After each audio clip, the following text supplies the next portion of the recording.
Head west, young man, head west, a wise man once said. For both Harper Woods and Orchard Lake St. Mary's, both road trips westward went well last week. The Pioneers pummeled the Pirates in Pinckney, while the Eaglets of Orchard Lake scooped up a win in Hudsonville.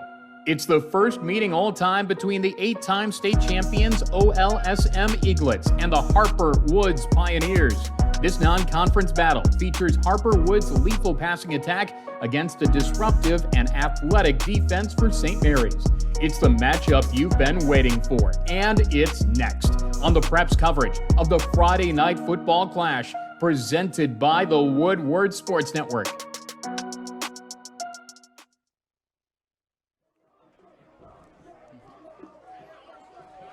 Sunny skies, 72 degrees at Orchard Lake, Michigan. It's Orchard Lake St. Mary's hosting Harper Woods.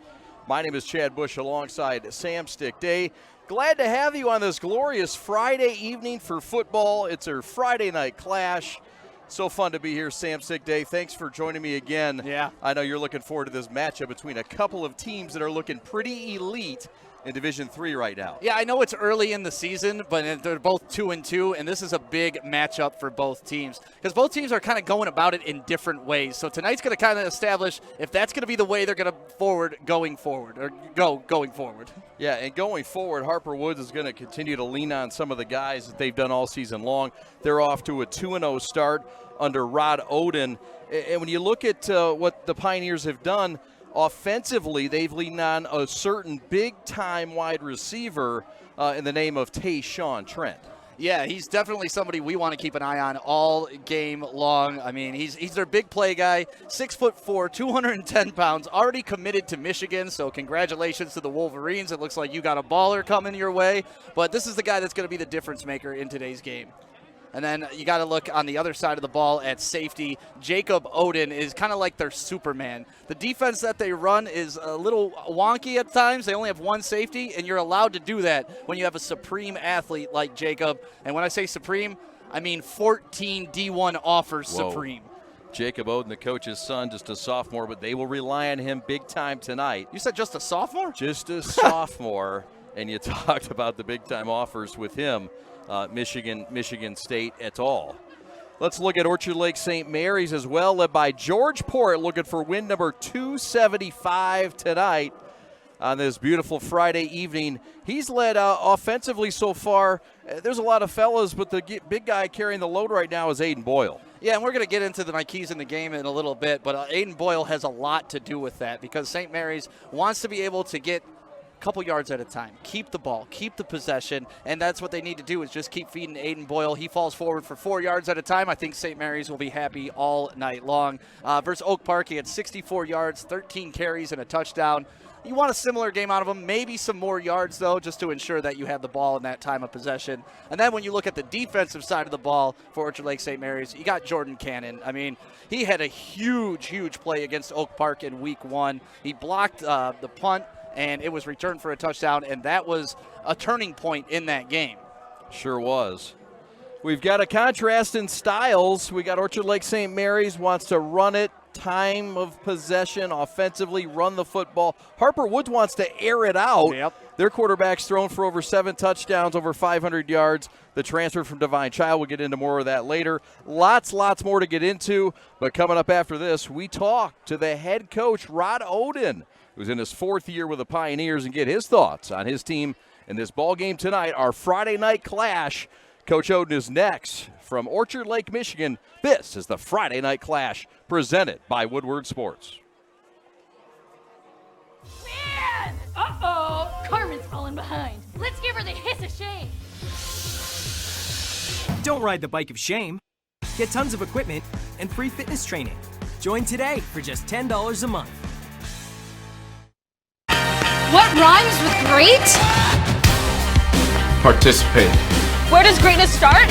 Here, in the classroom. On the diamond. In the pool. On the field. Where will your greatness take you? To better grades. To more friends. Yeah! Be great. Participate!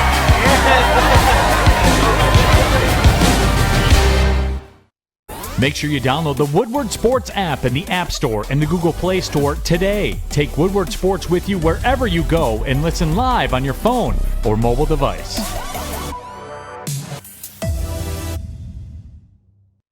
Rod Oden, head football coach, Harper Woods High School, Harper Woods, Michigan. Here, preparing for our Week 3 contest, our Week 3 battle with Orchard Lake St. Mary's Prep. Offensively, we met and exceeded some expectations. Our offense is a combination of guys that's been together for a long time, 3 or 4 years.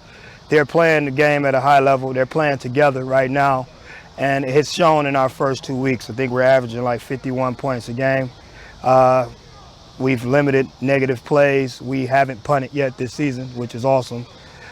Defense is trending upward. They're growing. They're replacing 9 starters from a year ago, so they're getting better each and every week, every day in practice. And Thursday night, it kind of came together for us. We had to face a little bit of adversity, you know, stopping the run, and we were able to do that. And offensively, they just took care of business and did what they were supposed to do. Well, you know, it's that play anywhere, anybody mentality for us. It's hard for teams to come in and play us at home, primarily because we're essentially a Class B team playing A football. You know, we're the smallest team in Class A, so we have about 805 students. So the teams our size don't want to play us because they believe that they're not evenly matched. And the bigger schools will play you. You just got to travel and play on the road. So to get some quality opponent schedule, we got to play games like Pinckney and like Orchard Lake and Notre Dame Prep next week, Country Day after that, and De La Salle down the road. You got to kind of do those things. It's a good measuring rod for us as a program as well to let us know where we are and what we need to work on. The first one will probably be Christian Stokes, 4-year starter for us, team captain, our dominant running back, as well as one of our safeties. He has all the tools. He can play any position on the field, really. He's tough, he's smart, he's physical, he's aggressive. He's committed to West Virginia for the fall, graduating in December. And, you know, we kind of go as he go. He's kind of the vocal leader out here, and he gets the guys fired up. Next, I would say, would be Tayshawn Trent, senior wide receiver, Michigan commit. Tayshawn is a kid that joined us this offseason, and the sky's the limit for him. He's a 6'4", 225-pound wide receiver that has all the transferable skills to the Power 5 level. So I'm looking forward to seeing how he finishes his career. Right now, he's leading us. He's our deep ball threat. He's averaging something like 16 yards completion and has, I think, 5 touchdowns already on the year. So Tayshawn is a big player for us. Other than Tayshawn, I would say the strength is our offensive line. 4 to 5 guys are 3-year starters. So, you know, they're the straw that stirs the drink. You know, running behind them guys, they're like coaches on the field. They keep our senior quarterback will be next, Vinny Booth. Vinny is a Division I quarterback with skill set. He's a high academic kid. He's a coach on the field, man. He's a pleasure to have and a great kid to coach. Vinny does a lot of things that, you know, make me look great. I can tell you that, you know. He gets us out of bad play calls all the time with audibles and checks. Super smart kid, and he is a quarterback's quarterback. You know, I'm pretty sure he'll land somewhere in the FCS level of football this offseason. And then we have some younger guys. Jacob Oden, free safety wide receiver, is playing at a high level. He's a 2024 or sophomore with 14 Power 5 offers already. So he's playing the game at a high level. He's, you know, grown leaps and bounds since his freshman year. We got middle linebacker Willie Powell, another sophomore kid, 6 foot, 225 kid that's really turned it on this season. He's playing some great football for us. So those are the guys that kind of lead us out there. Well, with St. Mary's, this will be the 3rd time in my career we've played them. I'm 0-2 against them guys. We played them in the regional finals in 2009, and then we played them, I think it was the regional final, of 2012. I think the St. Mary's hasn't changed much. You know, they are blue collar. They're 3 yards in a cloud of dust. You know, they're a team that, one of our goals whenever we play them is to get them to punt. That's defensive success. Just getting them guys to punt. They're really, really strong and really, really good at what they do. They're a well-coached team. Coach does a great job with them year in and year out. This contest is going to come down to our offense versus their defense, I believe. I believe that our best defense will be our offense. And I know they like to play keep away and sit on the football and run the ball and play 2 versus 1, us and the clock against you. Well, I think that it'll come down to us sustaining some drives and finishing some drives in the end zone. And that's going to be the difference for us, hopefully. This is the most balanced we've been in a couple seasons. Last year, our quarterback broke his thumb in the first half of our first game. So teams were playing us in punt block formation, essentially. They knew we couldn't throw the ball, and they played us to stop the run. This year, you got to kind of play us honest, which creates some running lanes for Stokes and Dakari Trumbull, our other running back as well. Those guys in open space, I bet on my guy every time. I expect us to make a long and deep playoff run. The goal is ultimately to win the state title. I think we got all the tools to get it done. We need to stay healthy. We need to continue to play the game at a high level and get better every week. We're not a team that believes we can just show up and win. We have to separate ourselves in preparation with practice. So as long as we do the things that we're supposed to do and control the controllables, our goal is to win the state title, to, as we say, aggressively pursue a wooden mitten. It's going to mean a lot to our overall program. Leaving the conference we're in, it was kind of folding up. The Metro Conference was comprised of six charter schools and 4 public schools. The 6 charter schools bolted this year to join the Charter School League, leaving just Harper Woods, River Rouge, Ecorse, and and Hamtramck. Well, Hamtramck decided not to field the team, so that leaves 3 of us. Kind of getting tired of having to schedule 7 games every year. Last year we did over 1,000 miles on a bus for road trips. So joining this league will give us some competitive balance. It'll allow us to play in a league where we have junior varsity and freshman athletics, in addition to being able to showcase our smaller sports, swim, diving, track and field, wrestling, not just football and basketball. It'll give us competitive balance every week, year in and year out, with the competition that's in the OEA. Some very strong teams in there. I know the White has 7 coaches that have all won state titles in the 2000s. So they have some talented teams in that league, and we're excited about going, mainly because we're tired of the long commutes every week. Beautiful night in Orchard Lake, Michigan. My name is Chad Bush. He is Sam Stick Day. Orchard Lake St. Mary's has won and deferred to the second half. They will kick off to Harper Woods. This is the first meeting all time between these 2 schools. St. Mary's with 8 state championships in football. Harper Woods looking for their first state title in school history. Stick, an exciting matchup coming up.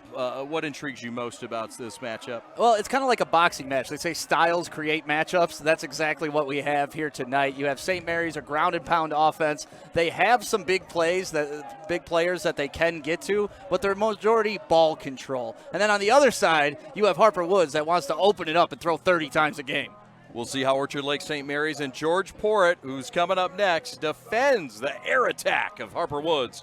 Coming up next in the Friday Night Clash. Man! Uh-oh! Carmen's falling behind. Let's give her the hiss of shame. Don't ride the bike of shame. Get tons of equipment and free fitness training. Join today for just $10 a month. We're with head coach George Porritt getting ready for Orchard Lake St. Mary's and Harper Woods. St. Mary's off to a 2-0 start. You went on the road, you knock off Hudsonville 17-15. This is a Hudsonville team that took Saline, a top 10 team in Class A, to the wire the week before. Needless to say, you have to be happy with this West Coast win. Yeah, it was a great win for us. Our defense was outstanding, and it was a big win because we needed that going forward, playing a tough Harper Woods team this Friday. Let's talk a bit about your team facing Harper Woods. I guess there's a couple ways to look at it. They have to face your rushing attack and your offense. You have to face their offense, which is a little bit different. Let's start there. How does your defense play against this potent Harper Woods air attack? Well, we gotta just hold them. I mean, it's an important part. They're going to make big plays, and then our defense has got to hold them. And it's going to be very important for our offense to sustain drives and keep them off the field, because they can score at any time. We've seen some things defensively that are very encouraging with your team early on this year. Let's start with the defensive line. You seem to have some depth there and some guys that really are making game-saving plays. And, it's led by, Charlie Collins inside there. That Chuck's, been a great defensive tackle, 4-year player for us. And then the outside guys are doing their job and getting great play from Joe Janda and Jordan Cannon in the middle too so far, and it's just been a balanced defense, and they rally to the ball and they play, and they have a lot of fun too. The secondary won't see a passing attack that's really more accurate than this one for a while. How do you feel about your secondary being tested this week against Harper Woods? Well, it's a big test for them, and that's gonna, they're gonna need a lot of help from our defensive line. Our defensive line has to play big for our secondary this week, so that's gonna go hand in hand. You talk about the schedule. I mean, it hasn't been an easy one. You've set it up this way. You've never wanted it easy. In your final year, you've set up more tests to come. How do you prepare a team every week for this gauntlet? Well, it's a tradition here at St. Mary's. Teams before it have had these games, and our kids like playing them. And it's just another one that they got to get ready for, and that's just a test of a St. Mary's football player. How much have you talked about with your team with this being your final year, Coach? And have there been discussions? Do you bring it up? Do they bring it up? And just how do those things go in discussion-wise? I don't say a word. It's nothing. This is about them. Of course, it's my last year, but it's about these guys and having, the thrill of a lifetime. Especially my seniors, and that means that's most important to me. We asked Frank Janos to say words about you. I'm going to ask you to say some words about Frank Janos, your longtime defensive coordinator who's been with you since 1986, who will retire also at the end of the year like yourself. Well, Frank's just done a great job for us. He's that guy that the kids look up to, When Frank speaks, the kids listen, and he's just been a great coach for us and a great friend, and I cherish all the time Frank's spent with us. Coach, a couple keys to this game against Harper Woods, one on offense, one on defense, that need to happen if you're going to win this game? We got to, first of all, offensively, we got to control the ball. We got to be able to run the football, keep the clock moving, and less possessions for them. And then defensively, we just can't give them big plays. We got to make them earn it, and that's going to be a tough task for our defense, and that's what makes it fun. Coach, thanks for your time. All the best tonight. Okay, thanks, Chad. There he is. That's George Porritt, the head coach for Orchard Lake St. Mary's. The Eaglets getting set to take on Harper Woods at the top of the hour. We're back for the kickoff after this. The innocence of youth. Is there anything any better? But soon they'll be in high school and facing all the same challenges you faced.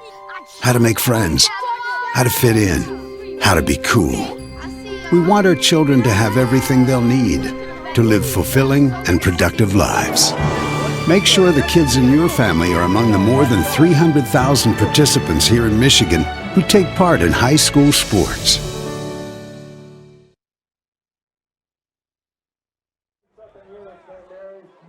Welcome back to Orchard Lake St. Mary's. Stick your keys to victory both ways for these two clubs, Harper Woods and St. Mary's. Yeah, for Orchard Lake St. Mary's, we've kind of alluded to it in the pregame a little bit, but it's definitely hold on, ground and pound the ball. That's what you want to do. You want to maintain that possession and keep this high-powered Harper Woods offense off the field. And for Harper Woods, you just want to keep on slinging it, man. You're going to throw 30, 35 times a game. St. Mary's really hasn't been tested this year against a passing offense, so it's a matchup of styles, and it's going to be fun to watch this game tonight. All right, we're ready. Ryan Kirk to tee it up. First career field goal last week against Hudsonville, and St. Mary's 17-15 win. Both teams coming off victories. Both teams 2-0. First meeting all time as the ball hits off the face mask of the return man, Ramonte House, and he'll return it up the left sideline for a respectable gain across the 25. to the 26. It always terrifies me when a ball hits the ground like that on a kickoff, because you're supposed to stay in your lane, but when the ball's on the ground, you just run at the ball, and next thing you know, there are no lanes, there are no contain, and you can see big returns like that. 58 points this offense put up for Pinckney against Pinckney last week in their 58-27 road sleigh last Thursday. As we get a look at George Porritt, 274 wins in his career, and he will retire at the end of the year. He goes for win 275 tonight. Rod Oden, the bench boss, the other way, and Vinny Booth, the quarterback, the transfer from Divine Child. He'll send 3 to the right, 1 to the left. It's a passing attack for this club. It's the handoff to the West Virginia commit. It's Christian Stokes, their vocal leader, and he's stabbed in behind the line of scrimmage for a half-yard loss. Yeah, Tommy Boss really contained the edge right there and kind of forced him back inside, and it made it easy for his interior lineman to make the play on that. That's the type of team defense you want to see out of St. Mary's today. Sandiford, Johnson, Boyd, Ferris, and Key up front, with Boyd and Key the top ones. Stokes, we told you, committed to West Virginia, the running back. Tayshawn Trent committed to Michigan. Willie Deal and Jacob Owen also respectable targets. Booth in the shotgun, 2nd and 10 from his own 25, just underway, 1 minute in. There's a throw and a catch. It's a first down. Caught to the 36. He needed 10. He got 11. And it's a first down for Harper Woods. Move the chains. And that looked pretty easy for Harper Woods right there. He just kind of sat down in the zone, ran a little curl route while the guy ran the underneath route in front of him, and it opened up the linebacker. And really, really easy catch right there for Patterson. So gain of 11 on the play. As we look at the Orchard Lake St. Mary's defense, DC Temple, Charlie Collins up front with Tommy Boss and Anthony Kiafoulis for Orchard Lake St. Mary's. And then Bo Chenik, Crockett, Teichner, and Carlson on the back end. Ogle also up front for Orchard Lake St. Mary's at a defensive end spot. There's a handoff left side at Stokes. He'll have a gain across the 40 on 1st and 10. He'll have a gain of about 4. With 2 minutes gone by, no score. Harper Woods and St. Mary's, first meeting ever stick between these two schools. Harper Woods comes in from the Metro Conference. They'll be moving to the OAA next year. St. Mary's, of course, comes in from the Catholic League Central Division. Some think might be the best in the state. It's tough to argue that. I mean, the amount of teams that are in here that are competing for state championships every single year, what conference could be tougher? No doubt. Offensive coordinator is Marcus Lewis, who was Rod Oden's quarterback back in high school at Northwestern High School in Detroit. Oden in his 22nd year coaching football, his 4th year here at Harper Woods. Handoff to Stokes again. He'll be short of the first down. He's tackled by the guy we highlighted in the pregame. That's Jordan Cannon, number 6, who has Division I offers. And it's going to set up 3rd and short stick at about the 44-yard line of their own for Harper Woods. And for being a finesse team, that was a power run right there. If you watch number 58, Key on that, he drove his man about 7 yards down the field. Yep. 2 to the left, 2 to the right, 3rd and 1 from their own 44. Shotgun. This is the Wildcat, and this is a keeper along the left side. That's Stokes. It's a first down up to midfield. Call it a gain of 7. And a first down. Harper Woods now into Orchard Lake St. Mary's almost. They'll mark him at the 49 of the Pioneers. St. Mary's had a chance to stop that in the backfield, just kind of a missed tackle. And, you know, the Wildcat, you put in a more athletic quarterback, you're able to break that tackle and get to the edge. The longtime defensive coordinator for St. Mary's is Frank Janos in his 43rd year. It's his 50th year of coaching high school football. He has 8 state titles here at OLSM, and he is the longest tenured coach in the Catholic League and in St. Mary's history. Throw right side, it's caught and short, just a gain of 4.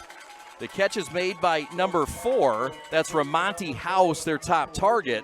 It's a gain of 4, and it's into St. Mary's territory, and it's 2nd down. Yeah, Jordan Cannon looked like he was shot out of a cannon on that tackle. What a great hit. You like to see that kind of physical football early in this game. Set the tone. Let them know, okay, if you're going to catch those little short routes, you're going to pay for them. No doubt. Janos is a Catholic League Hall of Famer. We had a nice, lengthy chat that you'll see at halftime. His son Jason played for Frank, in the late 80s, early 90s.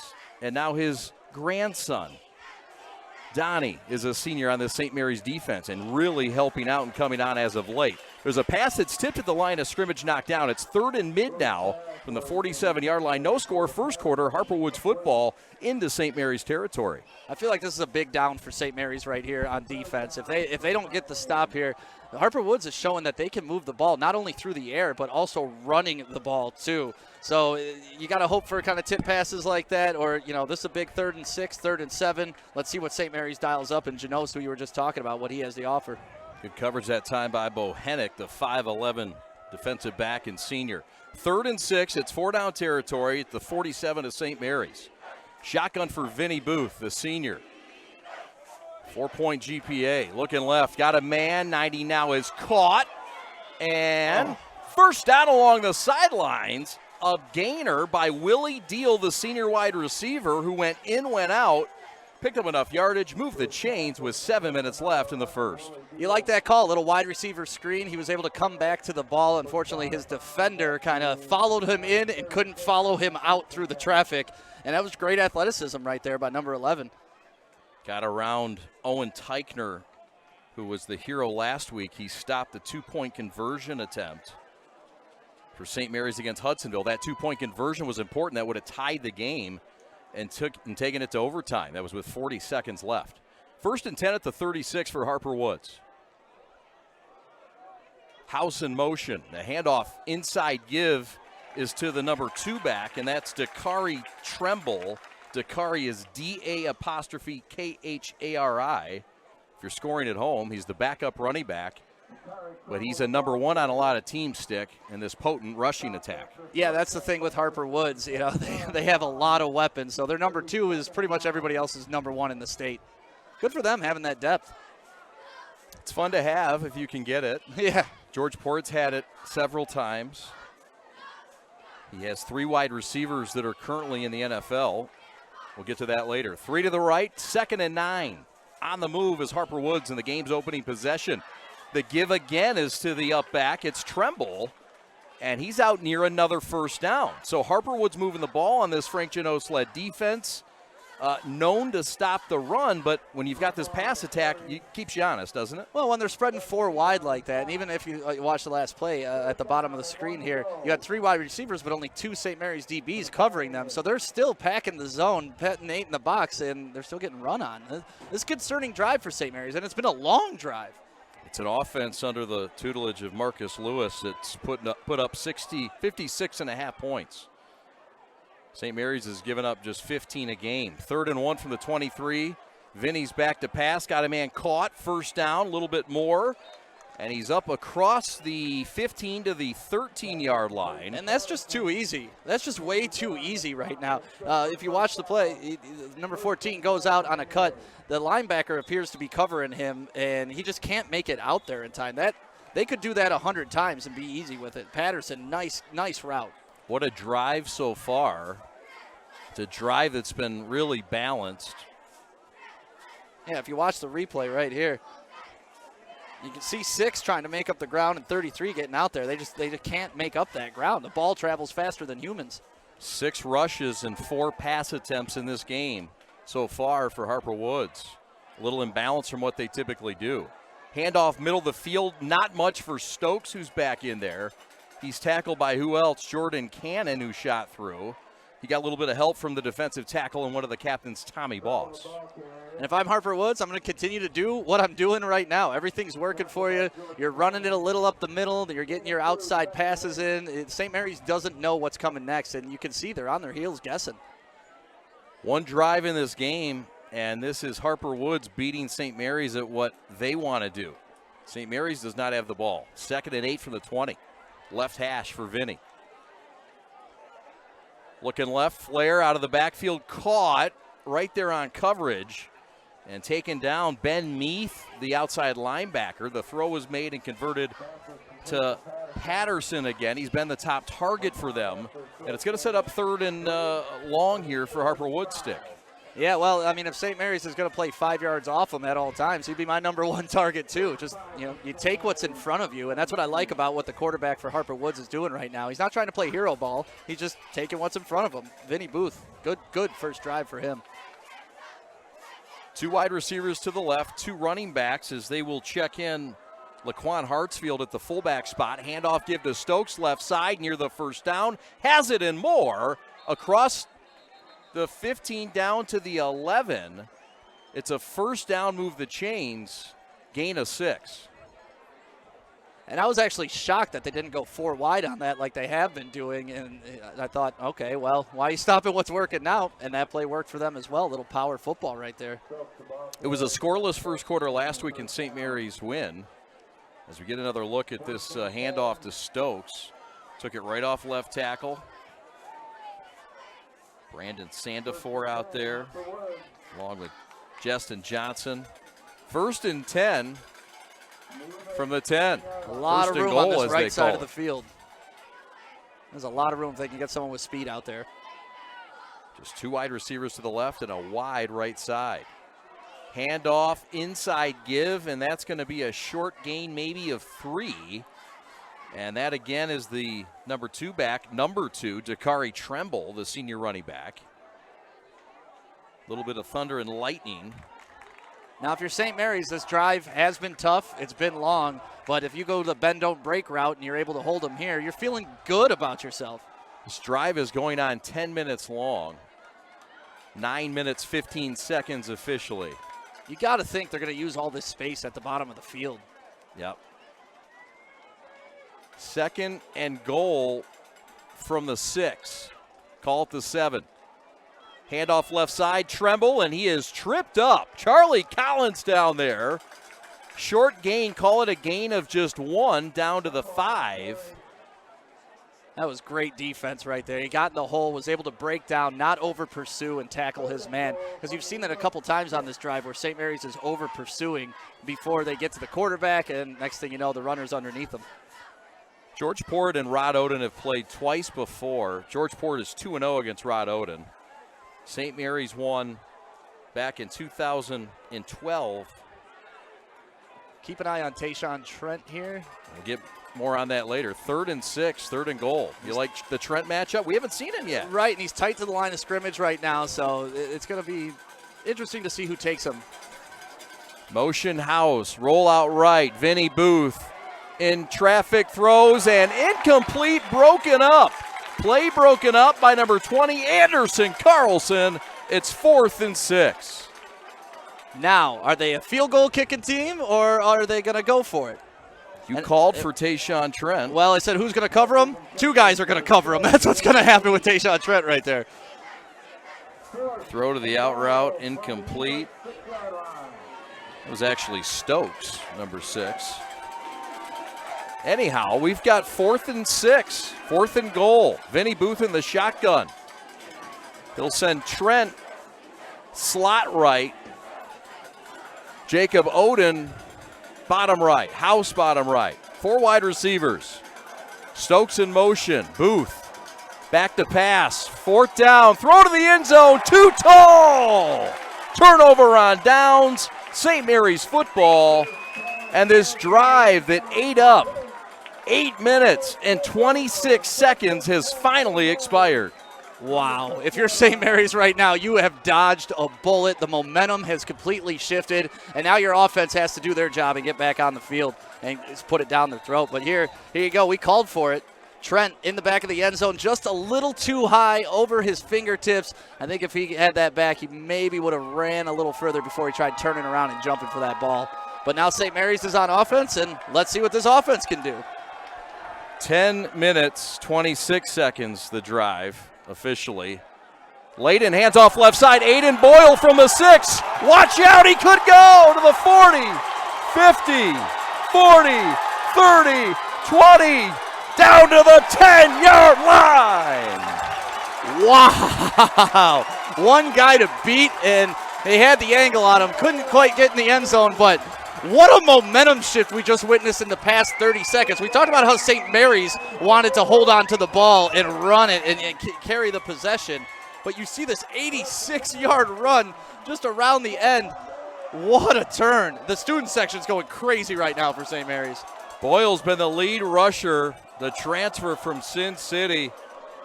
Carrying the loaf. Look at this crowd getting hyped again. And St. Mary's in the wishbone under Braden Layton, the junior. Tommy Boss, the up back. We'll get to the starters in a moment. Handoff right side. This is Chubbs Ruckhaber, and he'll fight forward to the 5. It'll be a gain of about 3 yards on first down. With 40 seconds left in the first quarter, no score, Stick.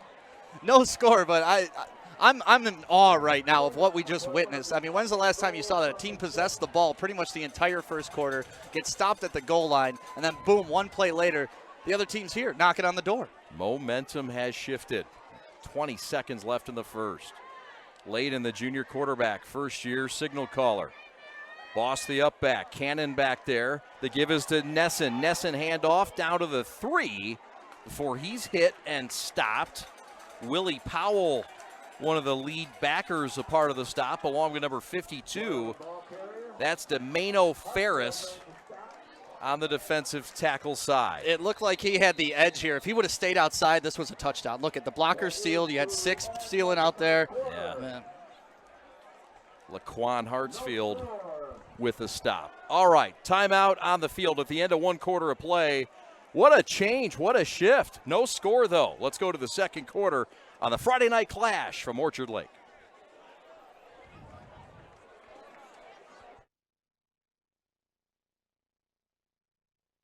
Man! Uh-oh! Carmen's falling behind. Let's give her the hiss of shame. Don't ride the bike of shame. Get tons of equipment and free fitness training. Join today for just $10 a month. Make sure you download the Woodward Sports app in the App Store and the Google Play Store today. Take Woodward Sports with you wherever you go and listen live on your phone or mobile device.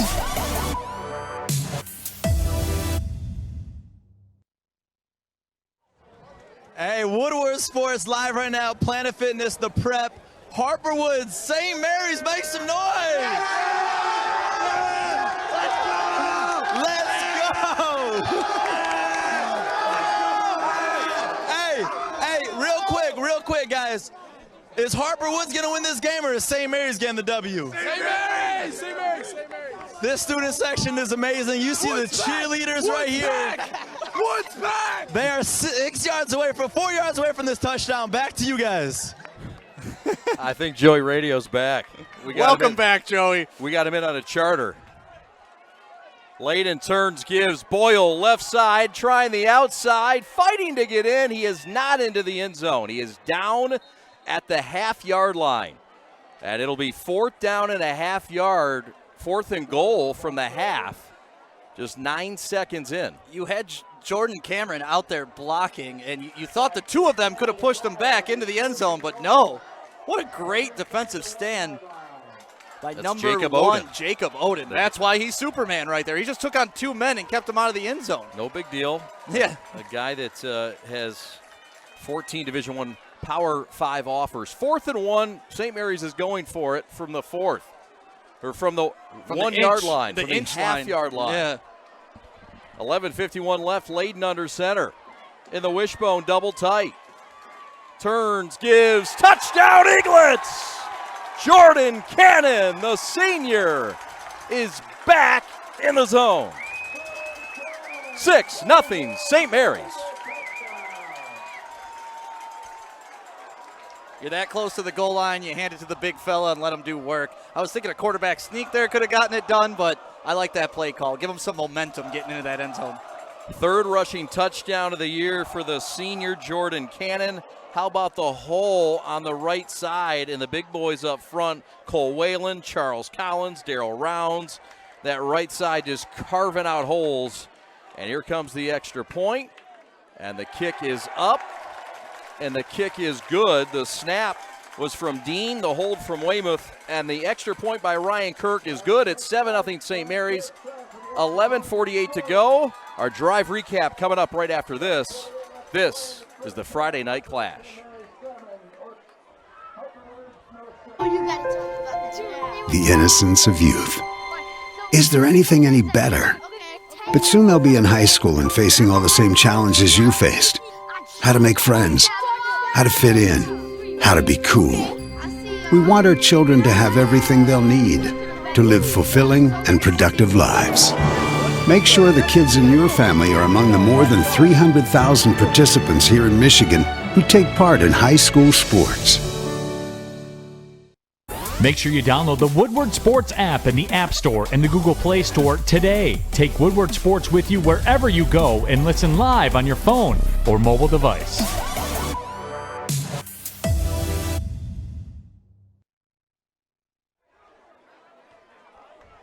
OLSM in the end zone first. They lead 7-0 over Harper Woods. St. Mary's our 15th ranked team in Scott Bernstein's Prep Top 25. Glad you're with us. It was a drive that lasted 5 plays, 94 yards, and a minute 46. Touchdown Jordan Cannon, his 3rd of the year, his 1st of the game. Extra point Ryan Kirk is good. He's perfect all year on extra points. Cannon in the end zone touchdown, Jordan Cannon. Key play was that 86-yard run stick by Aiden Boyle. Yeah, and Cannon on that drive was just active. He was blocking on the edge for other running backs, and you reward that with the touchdown right there. And, yeah, you can't forget about that big run out of their own zone inside the 5-yard line. 80, how many yards was that, Chad? 86. 86, yeah, game-changing. And now the Iron Man that Cannon is, there he is at middle linebacker. I love it. Vinny Booth in the shotgun from his own 20 after the kickoff was booted through the end zone, or to the end zone. 4 wide receivers. Booth looking left, got a hitch route, got a man. It's caught.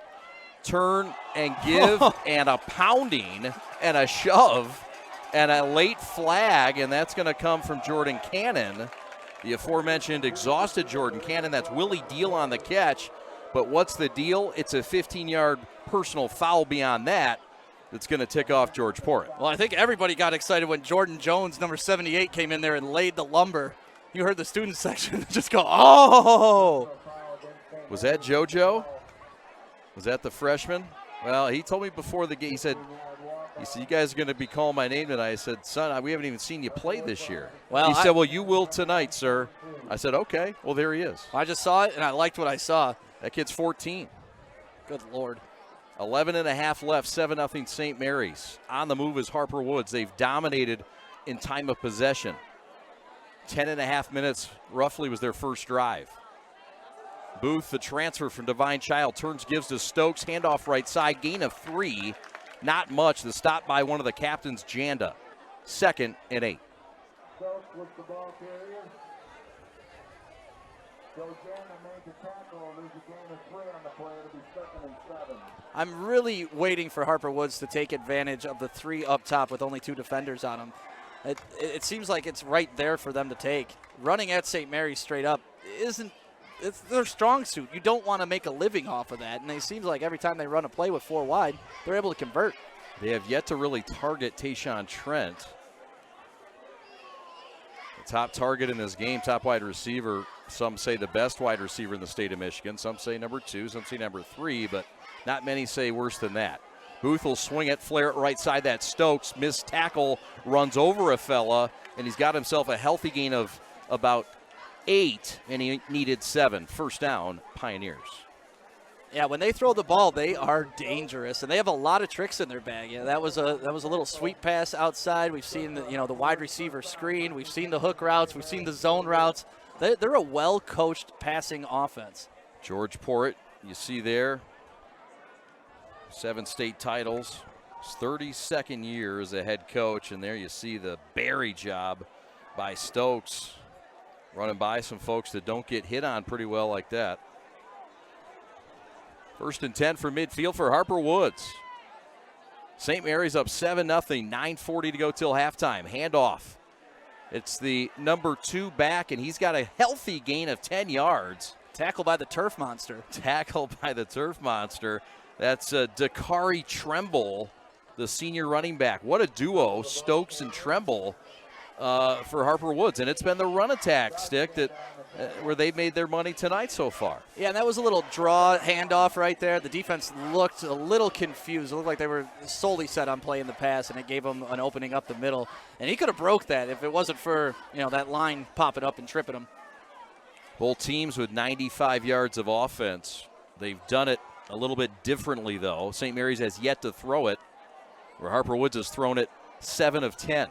3 to the left, 1 to the right, just under 9 minutes to go till halftime. Inside, give, Tremble, the hot hand. Right side, has 10, has 12, and another first down for the Pioneers. As they get into Eaglet territory, underneath the 30, here they come on the right hash. Yeah, a nice little start left, head right, get the linebackers moving out of position and cut back real quick. And it was a great read. Picks up a first down, and if you can do that all day, that's what you want to do. Get those linebackers moving and then cut them back the other way. Finished off by Anderson Carlson, one of the defensive backs that Deontay Allen, second-year coach for George Porritt, secondary coach, really likes. Great player at St. Mary's, too. He's worked very closely with him and made him much better. Throw left side, caught inside the 20, first down again, down to the 17-yard line, finally tackled by Teichner, but moved the chains in the catch by Willie Deal.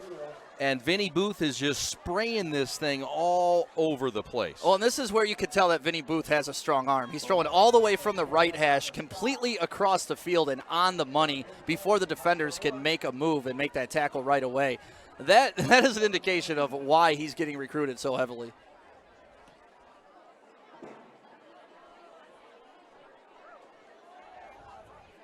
Seven and a half left. Harper Woods has it. Their opening drive was stalled at the 10-yard line of St. Mary's. St. Mary's stopped them on 4 downs. St. Mary's went for it on 4th and a half yard from the goal line and scored. That's the difference in the game. St. Mary's has an 86-yard run that got him down to the 10. Throw right side, Tayshawn Trent caught down to the 6. Tackle by Carlson. That's the matchup we liked. We got it there. We saw the slant, and we saw the magic of number 15. Yeah, he positioned himself great there. He planted on his right foot, got the inside position on the DB, and he just shielded him off. Like, this is an easy catch and go right here. Kind of a duck on the pass, but it got there, and that's all that matters. That's right. Results driven, baby. 66 yards passing for Harper Woods in this game. 6:35 left. 2 to the right, 2 to the left. Stokes to the left of Booth. Middle of the field, trying to tie this thing up. Inside gives Stokes. Touchdown, Pioneers! Christian Stokes into the end zone, 6-yard run, and we're an extra point away from being tied up in Orchard Lake. He was not touched on that play. They split 2 to the right, 2 to the left, spread out the St. Mary's defense and just ran a little draw right up the middle, and he was not even touched. Big props to the big fellas up front there. We're talking Sandifor, Johnson, Boyd, Ferris, and Key. Big blocks, and you got to give it to the big uglies up front. Yeah, and you see the big hole there on the replay. 4 of the 5 starters on that offensive line are 3-year starters, so an experienced group that Rod Oden trusts and likes. And going for 2, Stokes right side, missed the first attempt, stayed on his feet. Is he in? No call yet. Now they say he's in. 2-point conversion is good. 8-7 on the Stokes 2-point conversion attempt. Harper Woods takes the lead. Incredible extra effort on that. He was stopped. He was stopped at the 2-yard line, spun, got out of it, and then used his legs, used his leverage, and pushed it into the end zone. Great response from Harper Woods on that. After the letdown of having the ball the whole first quarter and not putting it in the end zone, to come back and do that, great. They got to be feeling good on the sidelines. Put together a nice drive. You stopped see right there. Just stopped. Stuffed. Kept going. Spins. Nope. And that's what West Virginia loves about him. They really like the fact that Mr. Stokes, they're going to play him, though, I believe, in the secondary in Morgantown. I digress. 8-play, 80 yards, 5 minutes, 24 seconds. A Stokes 6-yard touchdown at the 6:24 mark of the second quarter. The 2-point conversion is good. And it's 8-7 Harper Woods with 6:24 to go in the second quarter from Orchard Lake.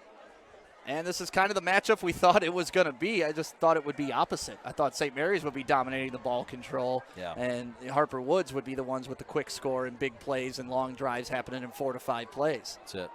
I'm with you on that. So that's why we play the game, Chad. You never know. That's right. So the conversion is big. Last week, St. Mary's stopped a 2-point conversion. Hudsonville had to go for it. They were in that position because they got a safety on St. Mary's. So there's been a lot of St. Mary's has had the ball once. Harper Woods has had the ball twice. St. Mary's might have just 2 drives stick in this first half, 1 a quarter. That's what they're on pace to do. Well, as long as they put them in the end zone, I think they'd be okay with that. Tayshawn Trent does it all. Jim Harbaugh might want him to kick off at Michigan. Chubbs Ruckhaber has it at the 35, up to the 40. Watch out, midfield to the 45 and out of bounds. Chubbs Ruckhaber all the way to the 44-yard line, the senior. Hey, look how excited he is coming off the field, too. What a great return. They really like the improvement overall of Chubbs Ruckhaber, his size, his speed. He has just been a big-time improvement. Chubbs Ruckhaber, who also was the pinch runner on the baseball team, the national championship baseball team, coached by the National Coach of the Year, Matt Petrie. I could see why he was running. Yeah. He is very fast. He was a running. What'd they say? Forrest Gump? He just kept a running. Great movie. Yes, sir. 6:14 left. St. Mary's trying to run behind the running back here. They want to keep Chubbs hot, and he'll stay hot, gain of 4, up to about the 40-yard line. 41-yard line, they'll call it officially. And that's what you wanted to see out of St. Mary's right there. And, a quick look at the quarterback, number 12, Braden Layden. If he can work on ball security, I think he can become the full package at quarterback. He's still young. He's still getting used to the offense. And, St. Mary's isn't a huge passing offense. But at the same time, if he can work on that ball security, that's the next step he's got to take. 3 of 7 for 37 yards against Oak Park. Did lose a fumble in both games, but they like how he can manage a game. There's a throw downfield. Caught at the 15. 5. Touchdown, Eaglets. Brennan Bochenek into the end zone. All alone. Blown coverage by the Pioneers. And Braden Layden has his first career touchdown pass as an Eaglet. What a great play call. They faked the play to the right, drew the entire defense to the right. You see the little look to the left? He knew he was open. Yeah. Came to the right. They forgot about him.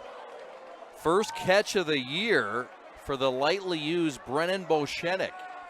Like the 4th target, but he's big time. He's got wheels. He's a two-way kid.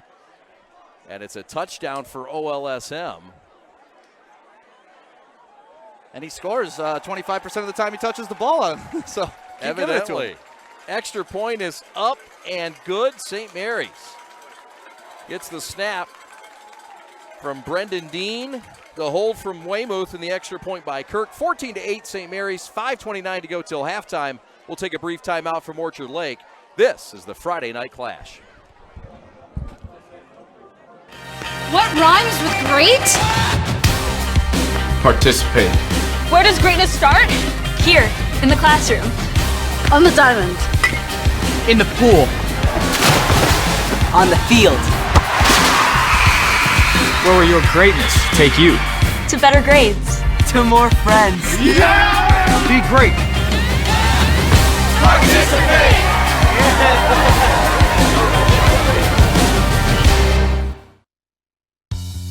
There's just one place where students are students first, and athletics are played with purpose and perspective. That place is your local high school. High school sports offer more than the joy of competition. Studies show that student athletes are also likely to enjoy. 14-8, Orchard Lake St. Mary's takes the lead on the touchdown pass, 41 yards. Braden Layden to number 5, Brennan Bochenek. 14-8 St. Mary's. They come right back with a long return from Ruckhaber. and boom, just like that. You like that call from Layden. I love that play call. I love everything about it. You know, St. Mary's isn't known for being a throwing offense, so you start the quarterback rolling right a few steps, and they just forget about him at the top of the screen.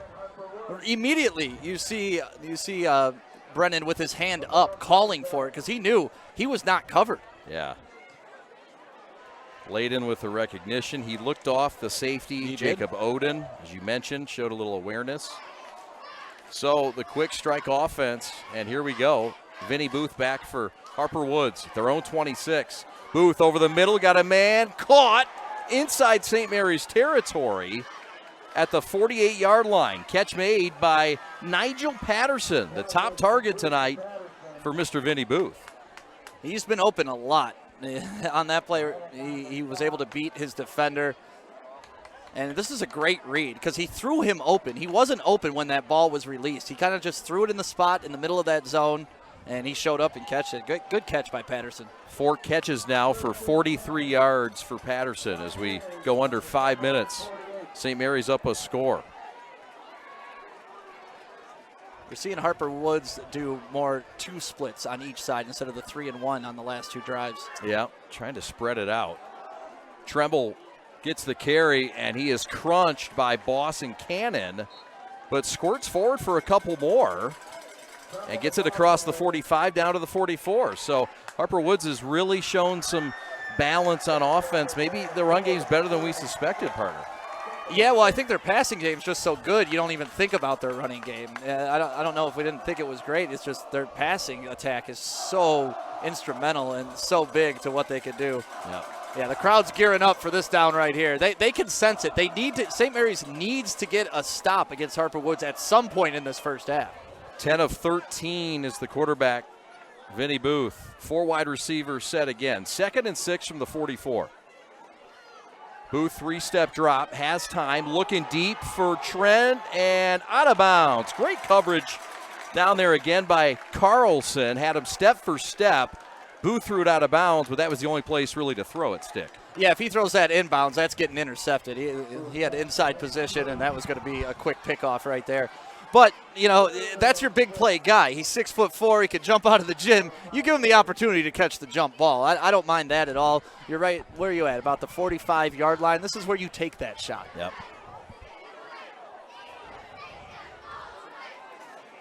Yeah, Carlson on the coverage there. Good coverage for him. He's been really a top corner guy along with Boshenik, who had the receiving touchdown. 3rd and 6. From the St. Mary's 44, Booth, pocket collapse, over the middle, pass tipped, incomplete. Teichner in coverage. He makes plays. Number 15, Mr. Owen Teichner, the senior linebacker, and he makes another one here. St. Mary's was all over this coverage. Yeah, that was a great play by Teichner right there. Low snap, which kind of threw off the timing of everything, and he was able to get underneath the wide receiver and break that pass up. It looks like Harper Woods is going for it on this. Cannon and Boshenik also in coverage. Sure, they're going for it. I kid. But yes, they are. Yeah. 4th and 6 from the 44-yard line. Booth will send 3 wide left. He'll send his big boy Trent wide right. The Michigan commit needs 6, or they turn it over on downs for the 2nd time today. Flare right side, Tremble, and there's flags, and this one's coming back. It's a pre-snap penalty for Harper Woods in what's been a very flagless game. Yeah, it's been clean. Both these teams are well coached. Both these teams are polished, and they play really good football. This has been a fun game to watch. Orchard Lake St. Mary's, led by George Porritt, took over. Came to St. Mary's in '86 as an assistant under Rob Hager. 3 years later, took over as athletic director and head football coach. And 10 state titles later, 7 in football, 2 in lacrosse, 1 in basketball. He's retiring this year. Catholic League Hall of Famer, MHSCA Hall of Famer, and coach his sons Kenny, grad of '04, and Mason, grad of 2012. 3:41 left, 4th and 11. This is going to be a punt now, and the punt is up, and Ruckhaber, make it Bohennick's going to take it up to about the 28-yard line before he is tackled by number 14, Who else? Nigel Patterson. Mr. Do Everything. 3:30 to go until halftime. St. Mary's will take over at the 29-yard line. I want to thank our food sponsor tonight, The Lodge Grill and Bar, located up the road in Orchard Lake, on Orchard Lake Road in Kego Harbor, Michigan. And I know you're fond of The Lodge. It's a St. Mary's staple, and we're grateful for their food. Yeah, The Lodge, Geno's, and Rocket Eddie's were St. Mary's staples back in the day. No doubt. We thank The Lodge for the the Lodge food was tonight. Great. 1st and 10 from the 29, handoff left side, Aiden Boyle. And he gets it up to the 33-yard line.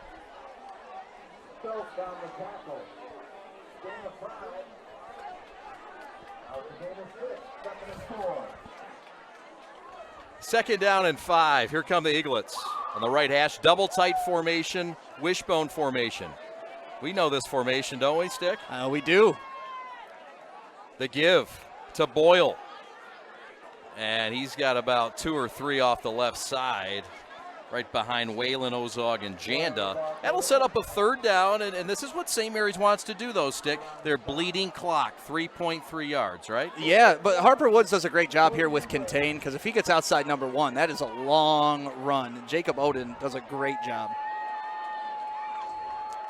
Oden with a nice play. Hartsfield in on it as well. Stick a big 3rd and 1 here at the 36. Double tight. Layden gives 1st down up to the 40. Gain of 4 on the play with 2:15 to go till halftime. They'll stop the clock momentarily, and that's Chubbs Ruckhaber, whose name we've called a lot tonight, Stick.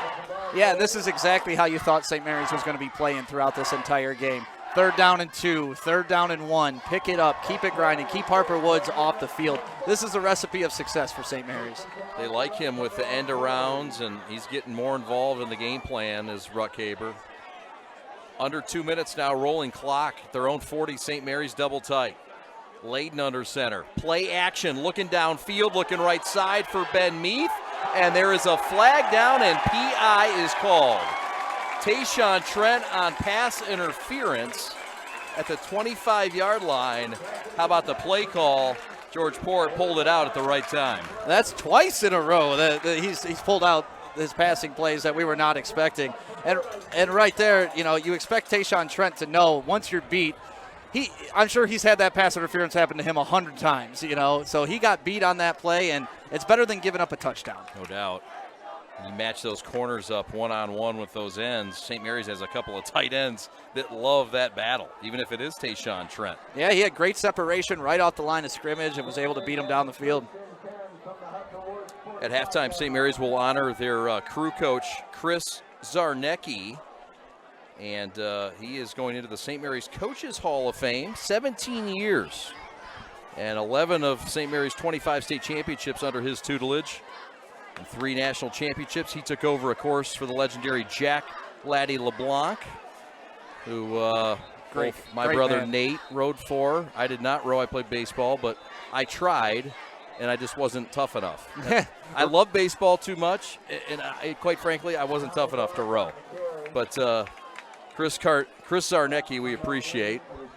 We'll take a timeout, 1:38 to go, 14-8 St. Mary's. They're on the move in a 2nd and 10 when we come back after this.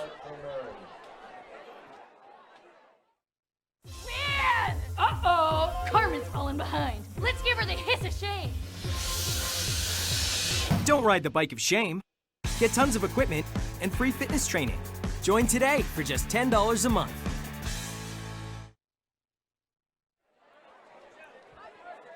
Just sub 70-degree temperatures, but what a comfortable, beautiful night as the wind gently starts to drift left to right across Orchard Lake.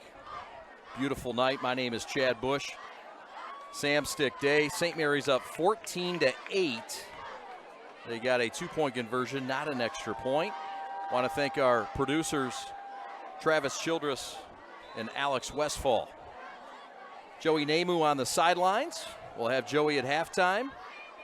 A rocking crowd at St. Mary's, and they have it on 2nd and 10. Handoff, Thomas, and he is knocked down at the 40, leveled by Tremble. But a gain of 5 for the electric freshman Antoine Thomas, who didn't get any touches last week, but he had some love in week 1. Yeah, this is a big hit. He was breaking it here. He had some room, and then all of a sudden, nope, you hit a wall. And we saw it on the goal line with Tremble as well, breaking tackles and getting in. 3rd down and 5 from the 40-yard line as we approach a minute. There's Tremble looking great right there with the visor. I've always loved the visor. Outstanding two-way player for Rod Oden's club. There's a throw left side, out route caught by Ruckhaber up to the 32-yard line. It's a 1st down and a gain of 8. Clock stops with 53 ticks left. Move the chains. And you could tell more and more St. Mary's is starting to trust Leadon with that ball. You can definitely see here on the play just how wide open he gets and clears out. And look at, you push the defense back, he cuts across, great timing on the pass, led him well so he can get a couple more yards. Great throw, and you're seeing they're trusting their quarterback more. Offensive coordinator Don Buchanan in his 28th year at St. Mary's, his 41st year of coaching. He's back since 2004. Started with George Porritt back in 1986.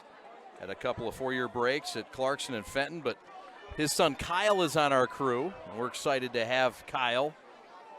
We're very glad for Don Buchanan and his services. He's also the Director of Alumni Relations at St. Mary's. Thomas handoff, forward progress, second effort, gain of 4 with 40 seconds left stick. Yeah, a little wildcat there for St. Mary's. A direct snap right to Thomas, and he was able to get 4 yards out of something he probably should have gotten 0 yards out of. But look at this, direct snap right to him.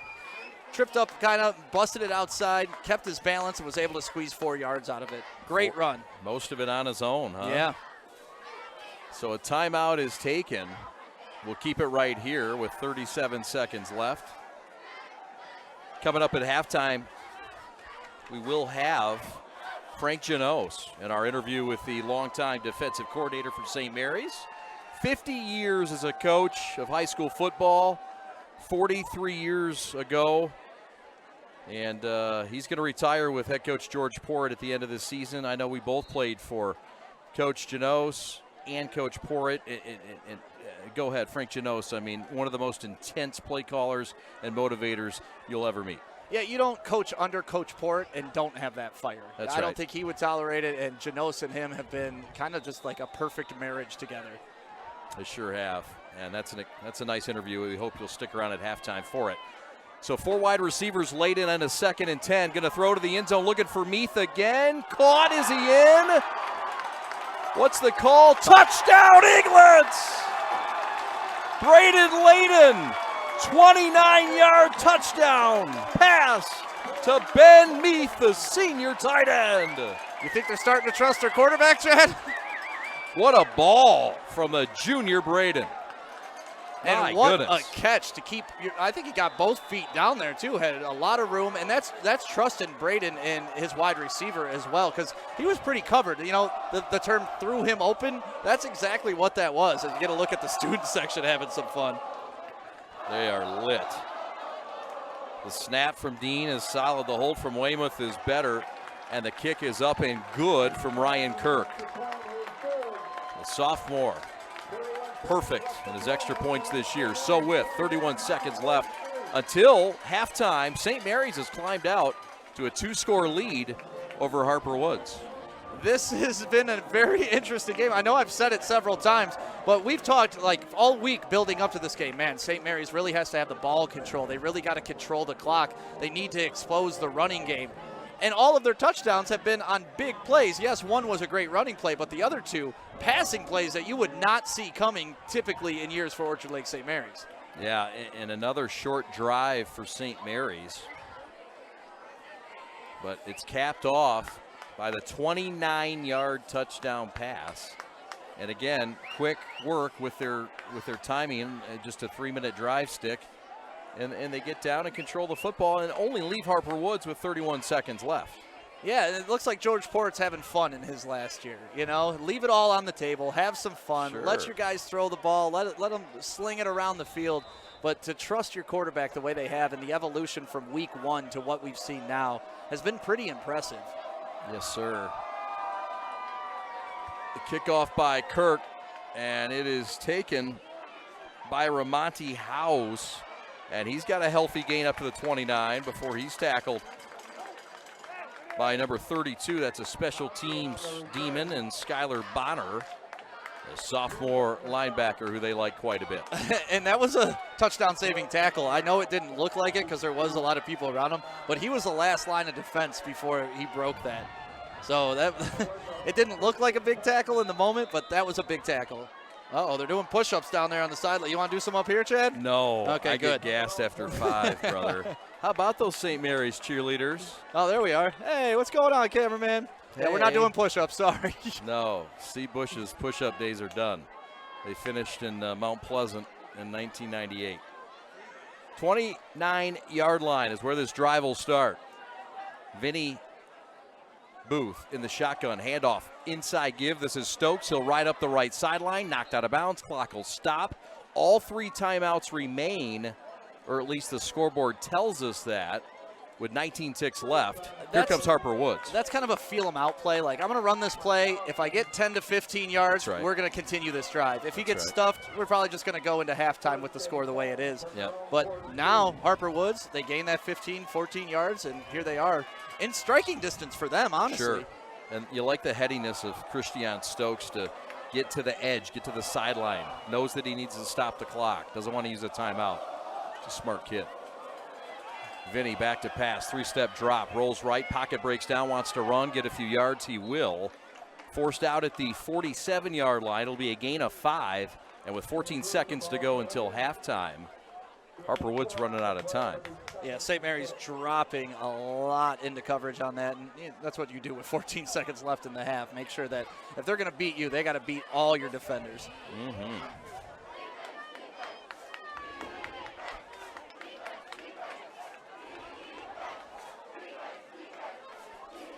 Don't forget, next week we're going to see our number 1 team, Chippewa Valley, against Macomb, Dakota. Yeah, we're headed to the east side. Watch out. That game is always a raucous crowd. Oh, you know it. 13 seconds to work. Vinny rolling right, looking downfield, got a man, incomplete, overshot Tayshawn Trent.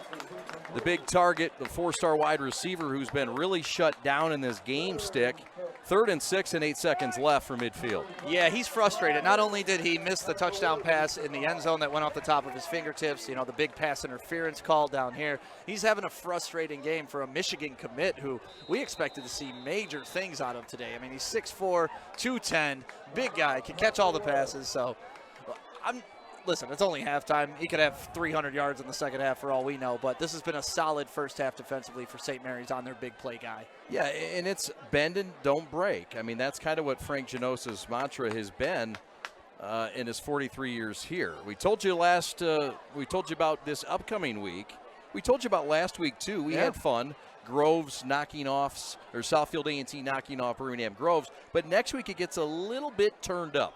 A couple Division I teams are going to go at it from the east side. Our number 1, according to Scott Bernstein, Chippewa Valley, will take on Macomb, Dakota, who's looking to go to 2-1 tonight.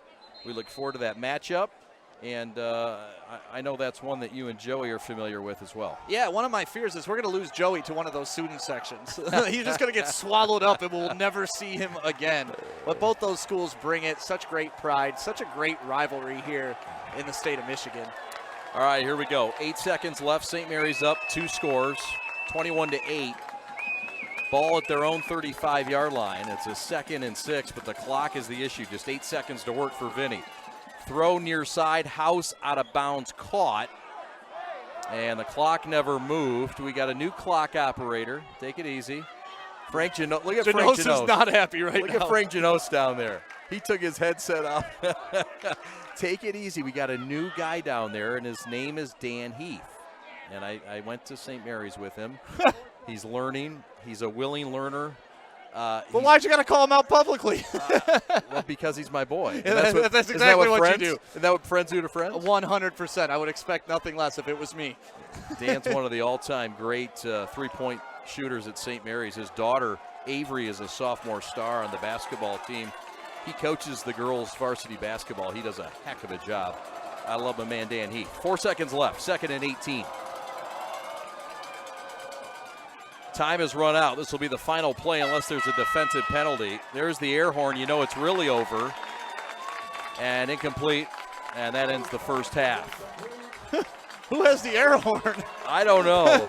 Somebody has the air horn. This thing feels official. Second half, a lot of fun coming up.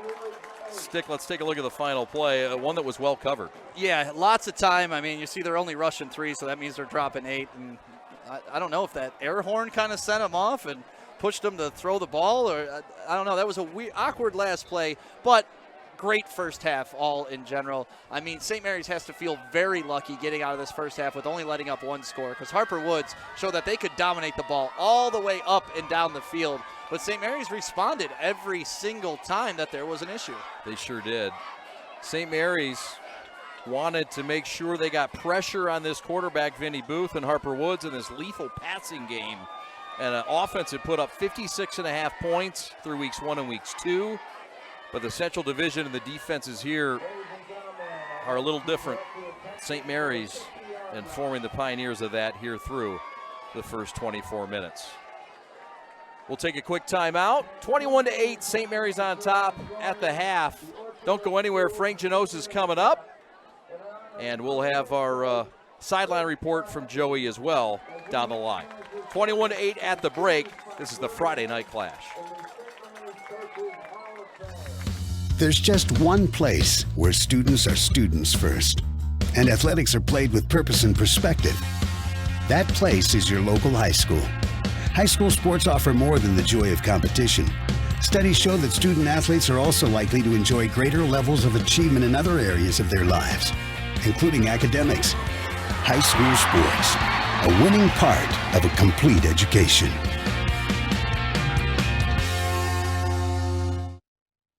All right, this is Adam, take 2. Mark? I guess. I go like this. The best part about playing football in Texas has to be the reaction from the community. I want to encourage others to play volleyball or choir because you get to experience new things and do stuff that you've never done before. My reason why is passion. My reason why is pride.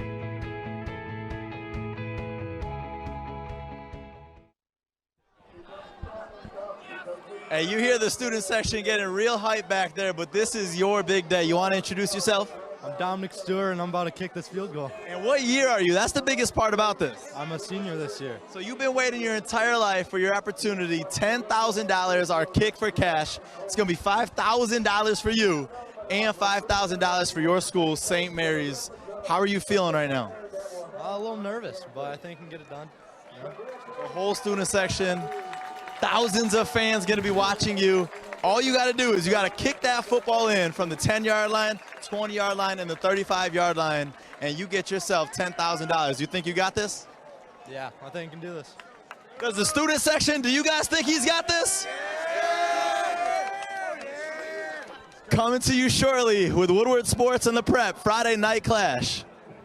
Awesome. Joey's having a good time down there, and we do that $10,000 kick for every high school game that we're going to this season with the Prep and Woodward Sports. And it's awesome. All you got to do is follow Woodward Sports. We'll pull someone from the crowd, and if we know that you're following us, you get your chance at that $10,000 kick.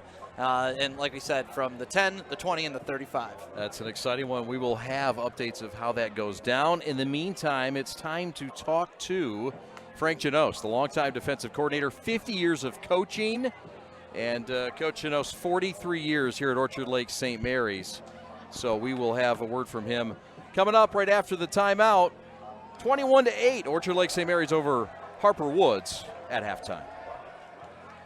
Today I'm going to tell you about sportsmanship because it's important. Treat your opponents the way you would want to be treated. My mom says that.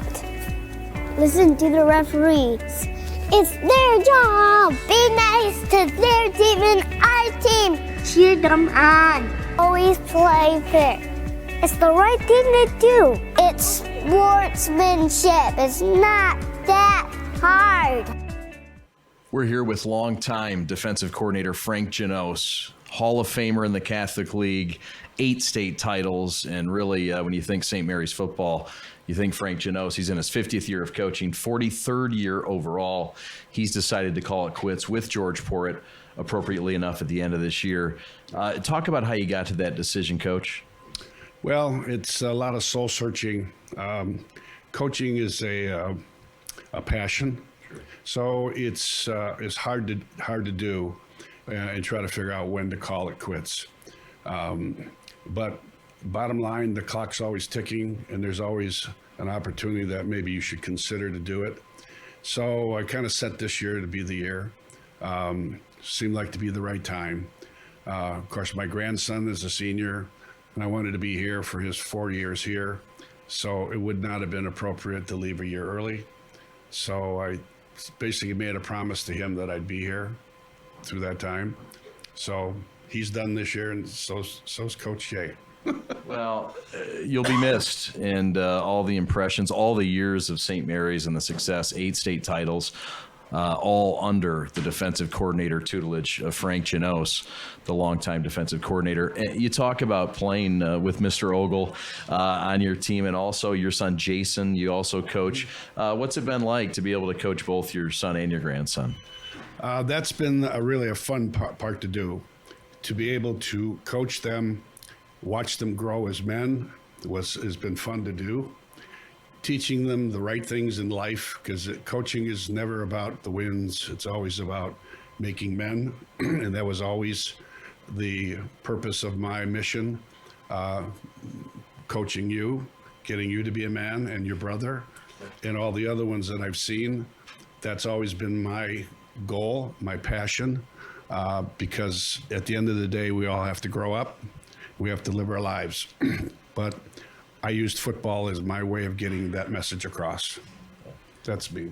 You got here on campus in the 70s, and you've been here 43 years. Talk about the progression of Orchard Lake St. Mary's, certainly the glory years under George Porritt, but you saw 2 head coaches prior to Coach Porritt coming in. Just talk about the progression of this wonderful institution. Yeah, when we first got here, it was a small Class C school. And, you know, we played a good brand of football back then, but it was never quite to the caliber we are today. So it's really taken a lot of hard work to get it here. I remember when we did play Brother Rice for the very first time, and we lost in the Catholic Championship to them, and we had a very young team. And we came back the next year and played them again, very same game, and then we wound up beating them 9-7, which they didn't think that would ever happen. But bottom line, that's where it really started, where the kids at that point all of a sudden made a decision that they were ready to play anybody. They were not afraid of anybody. They had the will to do it, and it all started then. And it's all been uphill since then, continuing to go and reach for the sky, and that's where it all started. You've been with George Porritt since 1986. You will go out with George Porritt, appropriately enough, in 2021. Tell us, and what do people not know about Coach Porritt, and what's made him so successful, and what's made all the young men admire him and all those who have worked with him as well? Discipline. That's one thing that George is big about. He's all about not being selfish either. It's all about the team. And of course, that's what allowed me to be here as long as I have, because George and I share exactly the same mantra. It's always about the team. It's not about you. It's about us. And George lives it, breathes it. It fits right into my wheelhouse.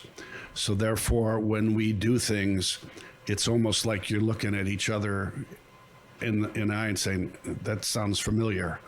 And it's because we think alike. And when he does things, I usually know he's going to do it before he does it, just because I know him. So it's just that his personality is old school. It's discipline. It's about playing for the team, not about an individual being a star, because that's not how you win games, and that's not how you win life either. It's all about teamwork. This year's version 2-0 going into this game against a very tough Harper Woods team. Let's talk about your defense. They've really stood up, and they seem to be, again, the backbone of this team. Talk about where they're at and what you're excited about with this unit. Well, this unit is a senior-laden group. They've really logged quite a bit of playing time already in their sophomore and junior years. So I expected them to be a good defensive team because they're smart. They know the game. They know how to play it. They're familiar with formations. They understand the game in totality. And to have a good defense, you really have to be a smart football player. This team is very smart. They've been very dedicated. They've been to the war before on the field, so they know what it's like. So for coaching these guys, it was just a matter of trying to make sure I could get them in the right spot, because I knew if I could do that, they would take care of the rest. And, you know, we've answered the bell so far, but they all know that we're only as good as our next play. And that's how we always have played here, is what's the next play and what are you going to do for me today? Because you can't worry about the past, learn from it, and move forward.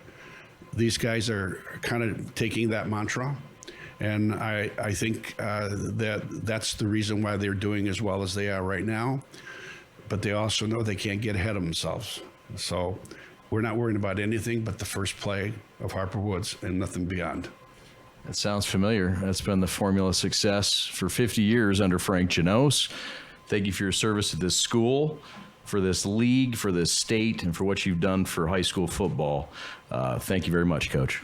Thank you very much as well. Yeah, that's Frank Janos. Thanks so much. We're back with second half action right after this from Orchard Lake St. Mary's. Second half, St. Mary's and Harper Woods on the other side of this.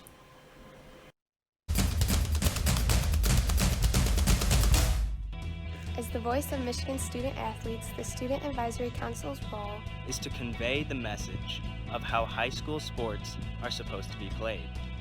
We are responsible for helping the MHSAA maintain a positive and healthy atmosphere so that interscholastic athletes may thrive. We believe athletes should be competitive, sportsmanlike, and excel academically. We believe students in the stands should have fun, but not take the focus away from the game. We believe coaches should act as teachers, helping student athletes develop while still keeping high school sports in perspective. We believe that parents should always be positive role models and be supportive of their child's decisions. We believe officials commit their own time to high school sports, and respect should always be shown and given to them. The most important goal for student athletes is to enjoy high school sports, but keeping a high level of respect between all those involved in the games. Enjoy the game! Man! Uh-oh! Carmen's falling behind. Let's give her the hiss of shame. Don't ride the bike of shame. Get tons of equipment and free fitness training. Join today for just $10 a month.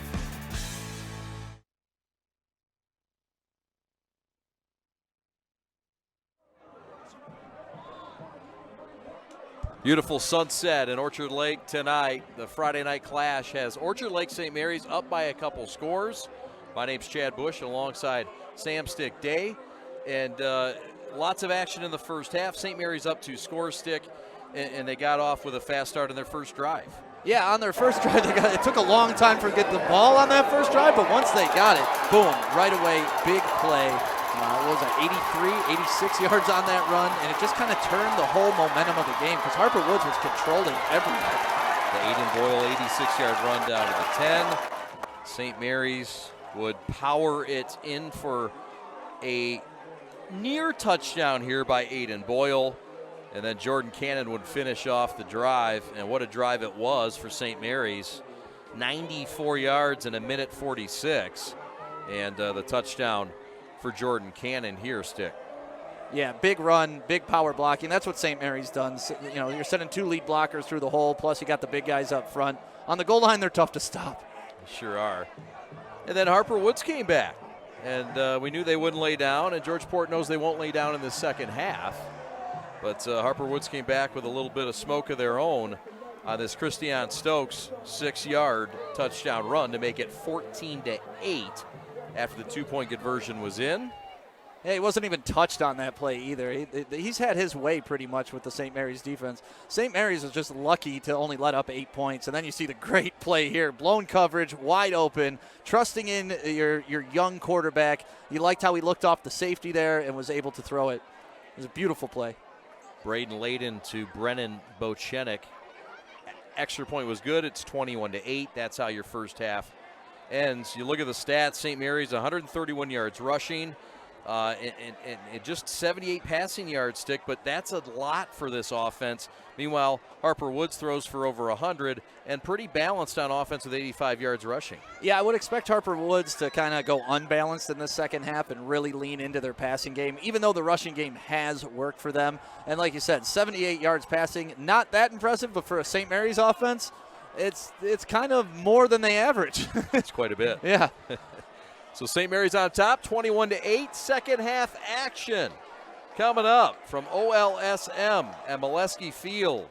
George Porritt's final year. They want to make it a big one here at OLSM. Rod Oden's Pioneers with something to say.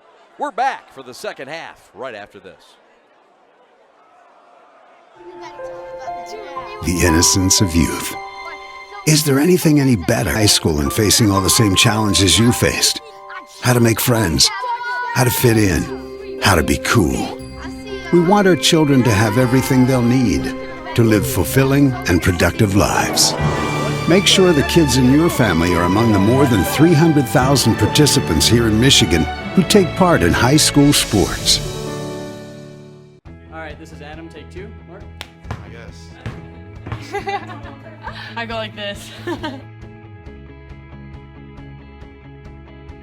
The best part about playing football in Texas has to be the reaction from the community. I want to encourage others to play volleyball or choir because you get to experience new things and do stuff that you've never done before. My reason why is passion. My reason why is pride.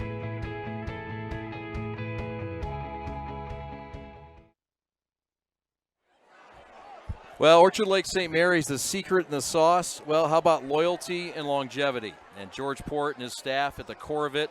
And how about it? You look at Frank Janos, who you heard from in that halftime interview, 43 years on staff. George Porritt, 35th year overall, 32 as head coach. Sean Klaus, whose book we'll talk about later in the broadcast, his 30th year at St. Mary's. Of course, he played at OLSM.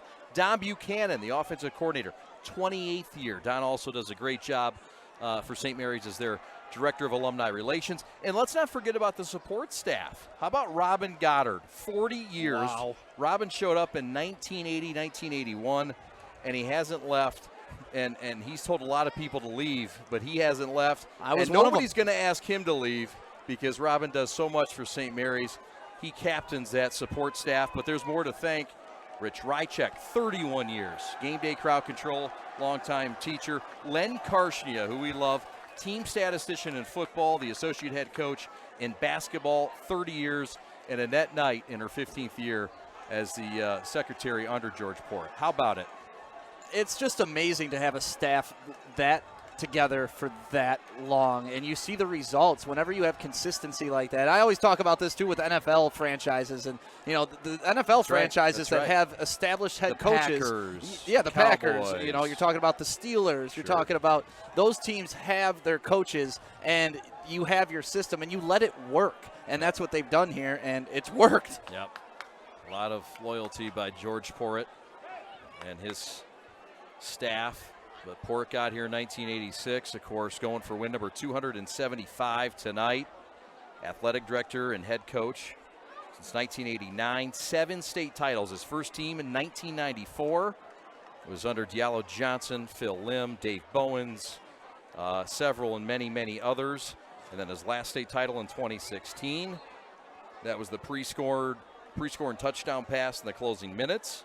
14 league titles and the National Coach of the Year in 2007, and a nominee inducted into the Michigan High School Coaches Hall of Fame and the Catholic League Hall of Fame. We both played for Coach Porritt. Can't say enough about him, the discipline he instills in his team, and the winning attitude. Guys respect him, love to play for him, and he's one of the best motivators the school's ever seen. And he's all about doing it the right way, not cheating, not cutting corners, and making sure, you know, taking the proper angles, hitting your proper blocks. And that's a lot what I learned from Coach Porritt when I was playing for him. I wasn't the greatest player. I didn't contribute to the team on a huge level, but I still took away a lot of life lessons when I played with him.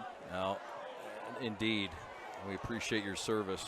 1990 grad, Sam Stick Day. 99. 1999. What did I say? 90. 1990 grad? Yeah. No, you look too young for that. My bad. 21-8, St. Mary's in the lead, and they have the football first. I'm sorry, partner. Go ahead. Oh, that's okay. I was just going to say I was played with a lot of those guys that won the '99 state championship because I graduated in '99, but the last football year is '98 that Who year. stood out on that team for you? Oh, Jermaine Gonzalez. I mean, he went on to play quarterback at Michigan, and Maurice Seawright, probably one of the best high school athletes I've ever seen play. And that's not any bias talking. That you could talk. Braylon Edwards, who works for us at Woodward Sports, was talking about Maurice Seawright to me the other day. That's right. Double tight wing formation. That handoffs to Chubbs, and he gets chopped at the line of scrimmage. So the penalty on the kickoff moves it up to the 35. Ruckhaber is stopped as a man down for the Pioneers. Yeah, it looks like McGee is down. He was holding his right leg up. That's tough coming out at halftime. Very first play. His father's the principal of the school. Rod Oden, the head coach, in his 4th year here. Oden took over after he left Detroit East English Village. And prior to that, he was at Detroit Crockett before they closed their doors. Oden, in his 22nd year coaching overall, played for Bo Schembechler at the University of Michigan for a year and a half. And his son Jacob, he's quite proud of. He plays on offense and defense. He's a 4-star recruit. He has 14 Division I Power 5 offers. Oh, and that play he made down here on the goal line, taking on 2 men and keeping both of them out of the end zone. You got to be proud of that effort. And just, when you're the coach's son, sometimes there's more pressure on you. People, they think sometimes you only get playing time because of that. But no, that is not the case in Oden. Oden was an assistant at Crockett from 2000 to 2004. And Crockett's head coach in 04, he took over. And there's history with George Porritt and Rod Oden, and Porritt remembers it a little bit more clear. Yeah, McGee getting a big hand as he walks off the field under his own strength, so that's always a good sign. No doubt. St. Mary's knocked off the Oden-led Crockett Club and also the Detroit East English Village Bulldogs. Layden rolling right, got a man caught, first down, it's Meath. It's a gain of 12 yards up near midfield, and it's a first down for the Don Buchanan-led red and white. I was expecting DC Temple to get a lot of these tight end catches, but Meath has been the go-to guy today, not only on touchdowns, but deep passes, and you get him here with a little crossing route, sitting down in the zone. He has been very active tonight. There's a lot of good tight ends in the Central Division in the Catholic League. Garrity at Notre Dame, Garrity at Brother Rice. His old man played at Notre Dame in basketball and in the NBA. Handoff middle of the field to Boyle. That's a gain of 2. It'll set up 2nd down and 8 from the 49-yard line of St. Mary's. But I don't know if there's 2 better tight ends together, and they play a lot in this George Porritt wing T offense, than Ben Meath and DC Temple, who we haven't called yet today, but really improving on the blocking. Yeah, little trap play here that Harper Woods was able to stop.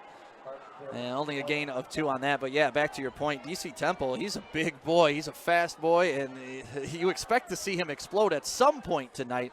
But if Meath is catching the ball like this, you just keep feeding him. They might take a shot with DC. Handoff left side, Aiden Boyle, and there is nowhere to go. That thing is leveled from the beginning and tackled by Breon Key, a guy that really likes the prep. He was all over our social media. Awesome. Mr. Key gets a stop there. That's a tackle for loss. And how about Mr. Key? Well, you could tell the halftime initiative must have been stop the run. Let's get physical up front, push the line of scrimmage back, and let's control it. And Harper Woods has come out and dominated physically. Harper Woods' defensive coordinator is Mike Booker, who played for Oden at Crockett, and a guy that really brings enthusiasm. You just saw in our replay, jumping up and down. They like Book a lot. He's one of the really bright defensive coordinators. Layden looking right on 3rd and 8. Got a man, Meath. Did he catch it? No, he did not. Outstanding coverage that time by number 7, James McLemore, the senior corner. Yeah, he would have come down in bounds had McLemore not pushed him out of bounds. So that is a tremendous play preventing a first down for Harper Woods. watch this on the replay. He's coming down in bounds, but nope, push him out of bounds. You know, back in the old days, the NFL, they said, oh, he would have come down in bounds. That's a good catch. Nope, not anymore.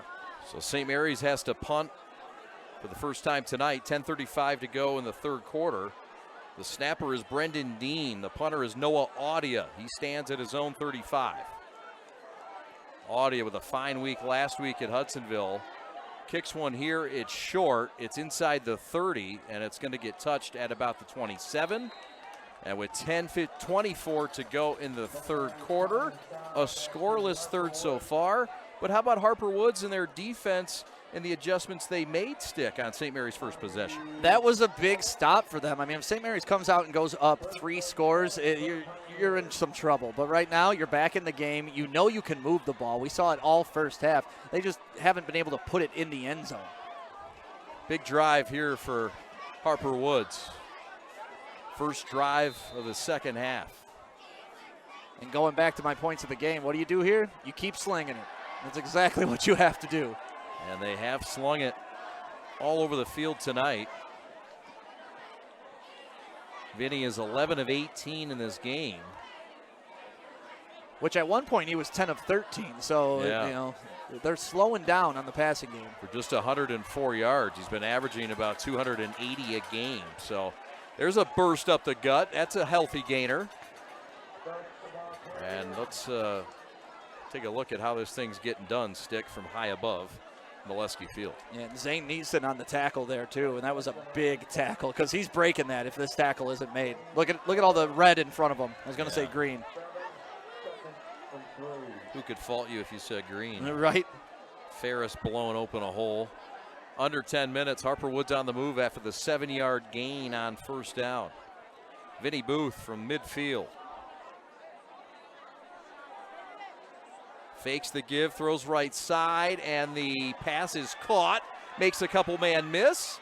And Tayshawn Trent does it on his own and gets a first down up to the 42-yard line. It'll be a gain of 6. He needed 3 with 9:25 to go. We talked about him being frustrated in the first half, you know, pass interference, missing a touchdown pass in the end zone.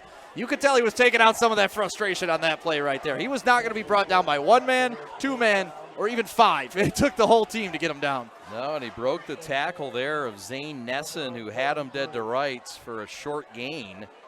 And yeah, I mean, you see Tayshawn Trent, the emotional leader, really getting his team hyped. They need a little bit of an emotional lift. Yeah, they definitely do. I mean, but they've shown they move the ball, so they got to feel good. It's just you can't get into the end zone. That's been tough. Bend but don't break. Yep. From the right hash, Vinny. Errant snap, ball loose on the deck, and St. Mary's has it. Fumble recovery at the 40-yard line. And who has it but Chucky Collins, the former point guard on the JV basketball team, and at north of 300 pounds, that's a friendly face to find a football. And that's the guy you want to fall on the football because no one's ripping it out of his hands. And send him right back out there, Coach. What did you see here? This is a bad snap. I don't know what happened. Did he hit it off his ankle or was it just rolling on the ground? I really couldn't see there, but great reaction time right there by Charles Collins. Chris Boyd, the center, who's a big responsibility. He's replacing Davion Weatherspoon, who's now at Ohio U, and getting some burn down there in Athens. Turnover. St. Mary's has it. Handoff right side. It's Ruckhaber. He's got inside the 30, down to the 28-yard line. That's a gain of 13 with 8:30 left. As we go back to that turnover and the recovery by Charlie Collins. Yeah, we get an end zone view here so we can see what happened. And the ball never got off the ground. Turf Monster again. Yeah. Turf Monster, 1 tackle, 1 forced fumble. And you could see that he knew it was a bad snap because he tried to hit it again with his hands. You kind of want your center just to fall on that if you know it's going to be 2 feet behind you. But you got to get your block in front of you, too, so it's easier said than done. St. Mary's picked to finish second in the Central Division of the Catholic League. Play action. Braden Layden rolling right. Got a man, DC Temple, off his chest and intercepted. Picked off by Tremble. And he is knocked down and tackled back to the 20. But it's a Layden pass that was picked, and he's victimized by the DC Temple drop. That was a tough pass to squeeze in there. It looked like DC was covered, but it was definitely a catchable ball. He's been doing so much better with his hands. There was a fine play by Tayshawn Trent to get in there and mix it up. It wasn't an easy catch, but I think if you asked him, he'd tell you he should have caught that. And as a receiver, the other part of it is you want to get yourself, knock the ball down. And it looks like Tremble was on the ground. I didn't see him get hurt during the play, so it may have been during the celebration. Well, that celebration dance, it was, I'll tell you what, it was impressive. It was worth getting injured over maybe. What a great play. At the 45, going up and trying to snatch it out of the Orchard Lake air was Patterson, and Brennan Bochenek broke it up beautifully up near midfield. That was an incredible athletic play. He was kind of beat on it, but he made up the ground. The pass was a little late, and he was able to get in front of it. And look at that. Wow. Wow. In midair, too. I want that in slow-mo, and I want that in NFT.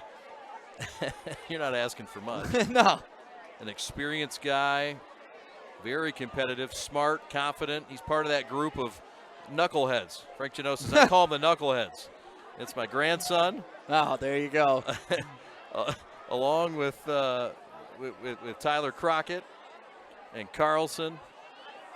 And, Boss. He says they're inseparable. They're the knuckleheads.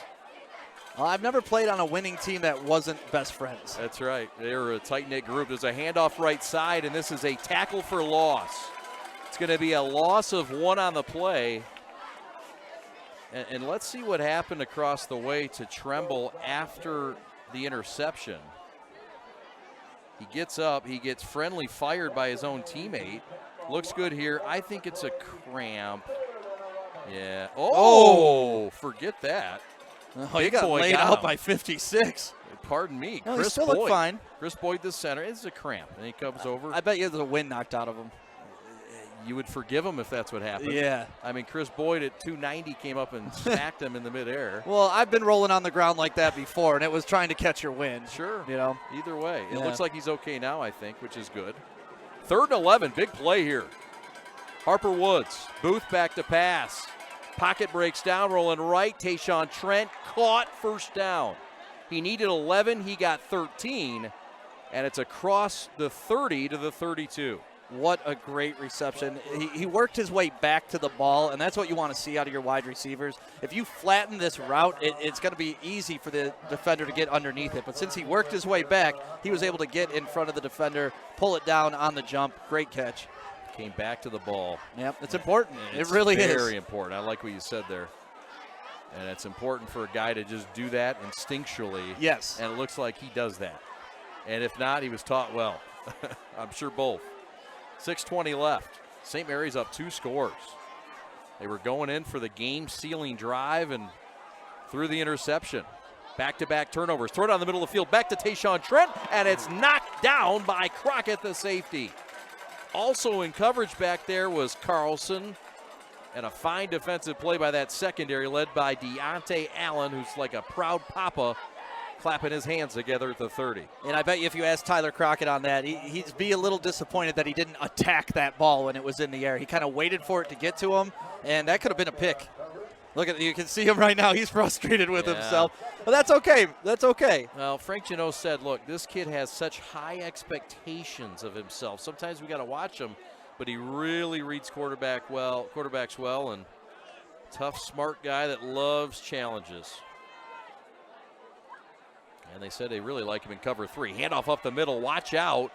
This is Tremble, who is healthy and back in there. This is good news for the Pioneers. And it's a gain of 8 on 2nd and long. That's a nice gain right there on 2nd down. It gives you a lot of options here on 3rd down, especially with a passing team like they have. A little draw, get them up the middle. And that's worked well for them on several times. That's how they scored their touchdown. He didn't even get touched when they pulled that draw. So I'd keep that in my back pocket, but if I'm St. Mary's here, I'm watching for the long ball because this is where you take your shot. All right. 3rd and 1. Pioneers on the move. Handoff. And the handoff is tackled and swallowed up all the way back to the 39. Loss of 2 on the play. Or do they get him at the line of scrimmage? Either way, it's 4th down, and what do you do, Mr. Day? Well, I guess wrong on the last one. I thought they were going to air it out. On this, now you put yourself in a really awkward position because if you don't get this, you're giving St. Mary's the ball at the 40.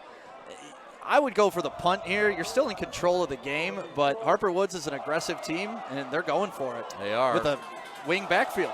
Booth under center, and he turns and hands off to Stokes. Watch out, he could go. Stokes, 20, 10, 5, touchdown Pioneers. 61-yard touchdown run for number 6, who's headed to Morgantown. And this game just got a little bit more interesting, Stick. And I love that call by the coach. I really do. You haven't run this power offense all game, and all of a sudden you go to punch St. Mary's in the mouth, and it worked. 61-yard touchdown. It's 21-14. Here comes the 2-point attempt, presumably so, by Harper Woods. Wow. Quick strike. And on the ground, too. Big 2-point conversion attempt coming here for Booth from the middle of the field. And a 7-point game. Booth looking right, got a man in the end zone, overshot him. Incomplete. We sit at a 7-point spread with 4:39 to go in the third. Let's take a look back at this touchdown, Sam. Yeah, you're looking at the power back, and then this is kind of a play out of St. Mary's. He runs behind 2 lead blockers, and nobody touches him. Yep. That's 2 touchdowns they've had tonight on the ground where the running back hasn't been touched, and both right up the middle. So Harper Woods is in, and with 4:39 to go, it's a 1-touchdown game, 21-14. Well, Harper Woods has to feel good about themselves, and I've said that a couple times, but they've shown that they can move the ball. They've shown that they can control the offense, and they've stopped St. Mary's on defense twice here in the second half, once on an interception, another one on their first drive. So momentum is kind of over on the Harper Woods side right now. Yep. This is a big response drive for St. Mary's right here. Sure is. Rod Oden trying to lead his club to the playoffs for the 4th straight year. Oden's first year was their best 8-win season back in 2018. It's a school that was founded in 1951, and they've had just 17 winning seasons in those 70 years. And Oden has one of them. Tayshawn Trent to kick it. Yeah, he does everything.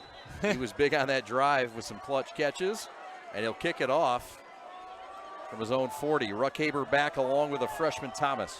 And if you watch him, he's a gunner on the kickoff. Usually the kicker hangs back. Not this kicker. Taken from the 9. Chubbs across the 30 to the 31 before he's knocked down and tackled securely by Sims.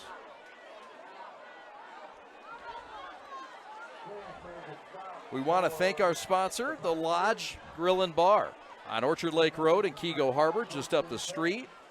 We had some delicious food from the Lodge. Cajun chicken sandwich, absolutely phenomenal. Wonderful. I had the patty melt. It was amazing. The Monte Cristo we heard was phenomenal. I think Travis had the most expensive menu item they could find. What did he get? He got like, I don't know, chicken caviar or something. They had like caviar inside the chicken. Chicken Mackinac. Oh, Thank you, Travis. Good. That is good. 4 minutes left. There's a tackle for loss or maybe a short gain. No, I signed him up for it. He was going for something cheaper, and I said, you know what? You know what? He's our producer. We got to make sure he's taken care of. We also got to make sure we take care of Alex Westfall, your producer and technical director tonight, as we get another look at this play. Yeah, trying the power run game, no one took care of the outside contain, and he was just able to shoot down the line of scrimmage and blow that play up. I mean, Tremble has been all over the place this game. We thank Greg Miller and the fine folks at the Lodge. We also thank Kelly Elpert. 3:24 left. St. Mary's by 7. 90 now, throw left side, and a tackle for loss there to swallow it up. And Ruckhaber is chopped down, and that's number 52. That's Demano Ferris. And look at that. The defensive momentum has changed this. And I tell you what, Coach Mike Booker's getting his sideline lit. What a great play by the defensive tackle. He realizes that it's going to be a screen, and look, they throw it pretty much, and he runs right into him. That's a dream tackle for loss as a defensive tackle. Domeno Ferris, my goodness. You see the coach celebrating. Yep, I called that. I called that. Yeah, Book's got him going. Everybody, Sean Klaus wrote a book. This guy is a book. The book. Roll right, Layden looking downfield for Temple, and caught! Is he in bounds? Yes, he is in bounds at the 44-yard line.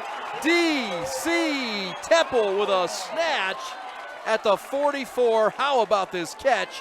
Late into Temple, and he makes up for that other one on the near sideline. It looks like he lost the ball when he went out of bounds, but his back was to the field umpire, so they couldn't see it.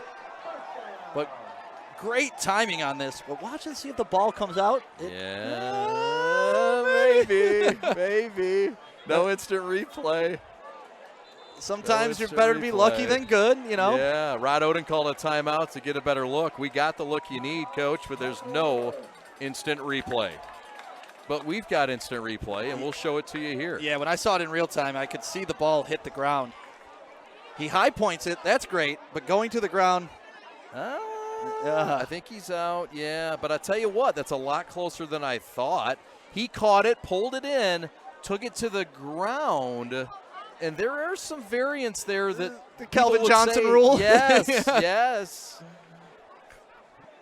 Yeah, let's get a little frame by frame. And while you're watching this Alex replay, watch the official and how far down the sideline he is. And, you know, when he falls, his back's to the official, so there's no way the official can see this. Yeah.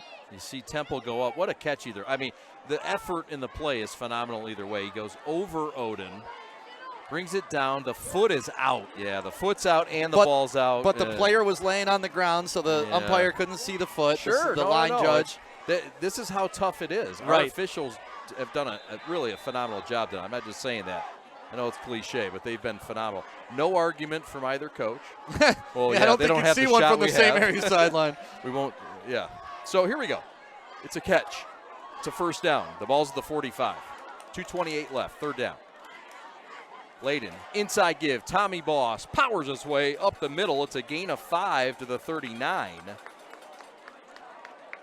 Man, what a huge momentum play that was. Even if it wasn't an actual reception, the fact that they were able to convert, and, you know, that happens. But, man, St. Mary's was looking on their heels on that last drive, especially after getting scored on. And to complete that and keep this drive alive, you're feeling much better. Well, Braden Layden has played a fine game, and DC Temple and this receiving crew has played a fine game as well. Double tight formation. Handoff right side. Ruckhaber cuts inside of the 40, and he is thrown down before he got to the 36. It'll be a gain of 3. It'll set up 3rd and 1 with 1:40 left in the third quarter. I love the way Tayshawn Trent plays football. I do. He's big. He's physical. You saw him on the play a couple drives ago, breaking multiple tackles in there. Just a nice form tackle. The old stick lock lift. Remember that? That's powerful. He came over from East Point. He was a Shamrock last year, transferred in the offseason. Not far from Harper Woods to East Point. We'll have an update from Joey coming up at the end of the third quarter. Double tight formation on 3rd and short for St. Mary's from the right hash. Tommy Boss has a first down. He needed about a yard. He got 2. And with 60 seconds left in this quarter stick, St. Mary's up by a score. Yeah, Daniel Perry had a shot right there to stop him in the backfield, but he was able to hit him with the old 1-2 sidestep and get enough yards for that first down. It was a great run. And it's interesting to say that on a 3-yard run. You know, I used to say that about Barry Sanders. Like, what a great run. And the guy made 2 yards, but he avoided 8 people on the tackle. That's right. Style points. Clock rolling. We're under 40 seconds. Double tight formation. For offensive coordinator Don Buchanan in his 28th year. Turn, give, Boyle, and nowhere to go. Boyle is stuffed and stopped right at that maroon front, which is really stout, and led that time by Carmelo Hunter, the nose guard. Yeah, it looks like St. Mary's is pretty content running this ball now to shorten the game in the second half. Four fingers are in the air. Elijah Brown, the lead back on that, the lead tackler. All right, time has expired in the third. St. Mary's on the march, and a second down when we come back. The Eaglets lead it, trying to get to 3-0 and give George Porritt career win number 275. Harper Woods 14, St. Mary's 21. We're back after this. My dad and my grandfather are officials. I've grown up around officials and seeing how much they enjoy being part of the games. As a student athlete, I've always appreciated the people out there who are willing to give back to the kids. The Legacy program lets me officiate while I'm still in high school, working younger kids' games. Officiating gives me a better understanding of the game. I get to make some pretty good money for a high school kid, and I even get to spend some quality time with my dad. There's help wanted. Just whistle. What a game it has been at Orchard Lake St. Mary's. And I'm here with some hoopers. We got to get the basketball squad out here because that's what I love is you both and a couple other players out here showing support. Javon Hanna and Kareem Rozier. You committed to Western Michigan officially, huh? Yes, sir. I just committed about a month ago. Congratulations to you. And for you, sir? I haven't committed yet, man, but I'm getting a lot of interest from a lot of schools. So we just got to wait and see. We wish you the best of luck. What does it mean to you guys seeing the Orchard Lake St. Mary's student section out here in such full force like this? Man, it feels great because I know what it's going to be like for basketball season. So yes, sir. Here we go. Back to the field. Let's go, St. Mary's. All right, thanks so much, Joey Radio. Appreciate that. Layden back to pass, looking in zone, looking right side. Incomplete. It'll be 3rd and 10. St. Mary's went for the end zone shot again. This time, were they looking down there too? They're looking for the freshman Thomas, and it's incomplete. Good to see the Hoopers getting into it with Joey. Javon Hanna headed to be a Bronco at Western Michigan. Yeah, and Kareem Rozier is such an impressive young man. Well, yeah. We were a part of the Let Them Play rally in Lansing, and Kareem Rozier spoke, and just the way he speaks and how well he carries himself, you could tell he's a leader. He is a leader. He's a phenomenal young man, great athlete.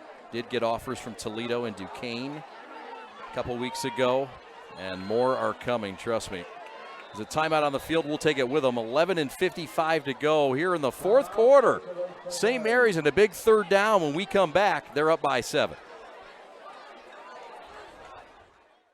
The innocence of youth. Is there anything any better? But soon they'll be in high school and facing all the same challenges you faced. How to make friends, how to fit in, how to be cool.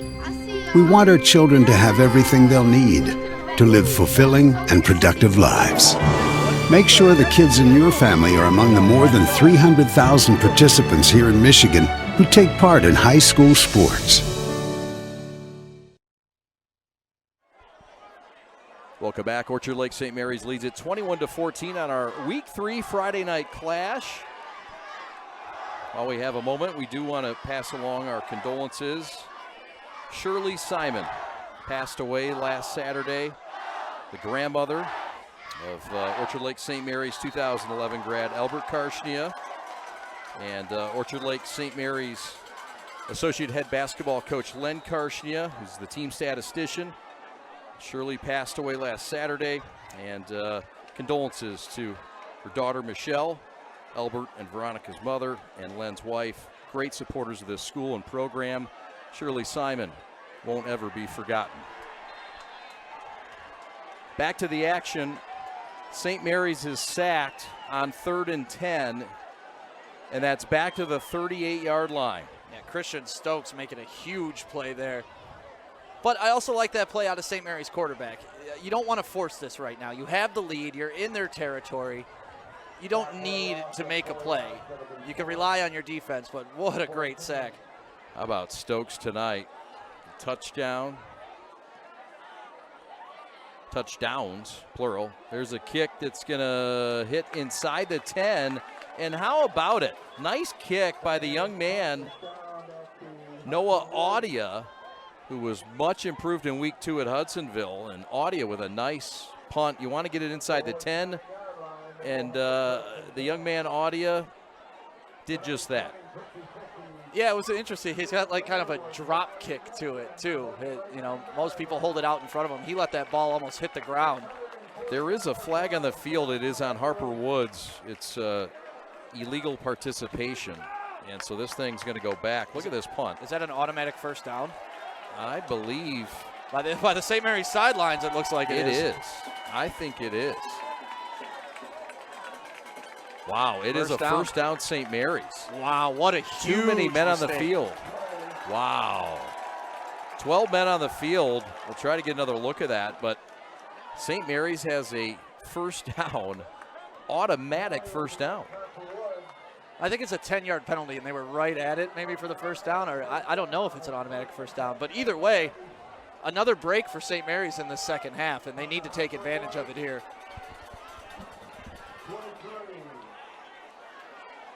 Looks like 53's coming back out on the field for Harper Woods with a little limp on him. Denning, Tariq Denning. Yeah, he's one of their best up front. Denning, defensive end, the guy that's got offers from Wayne State, Finley, others. Guy that really is their leader. Double tight St. Mary's football. The 22 after the costly penalty. Cannon with a couple off the right side, but clock is running. St. Mary's up just one score. This looks a lot like the Oak Park game, doesn't it? A little bit, but now we were just talking about him limping onto the field. Denning is down. And I don't know if that was by design to run right at him. If it is, great coaching. If you see a weakness in a defense, you run right at it. But unfortunately, now he's down for this play. While we have a moment, we want to talk about what's going on on campus here at St. Mary's. Under the tutelage of the Orchard Lake folks, Todd Covert, Bob Piles, and all the wonderful folks that have laid the groundwork for this. How about this new classroom building on the shores of Orchard Lake, Stick? It looks beautiful, and to put it right next to a building that was built in the 1800s when it was the Michigan Military Academy, and then you have this brand new building. I'm glad they didn't go modern with it. They went brick, and it's going to look nice on campus. A little twist to contemporary inside, a little bit of on the inside, and it's going to be a nice common area for the girls and the boys. Of course, the girls were added last year. And that's why the student section has doubled in size. The student section has doubled in size. And they're holding in anticipation now. Player down due to cramps, it looks. St. Mary's up by a touchdown, 10:57 to go. The Week 3 Friday night clash continues from OLSM. We're back in 30 seconds. This is the prep. Make sure you download the Woodward Sports app in the App Store and the Google Play Store today. Take Woodward Sports with you wherever you go and listen live on your phone or mobile device.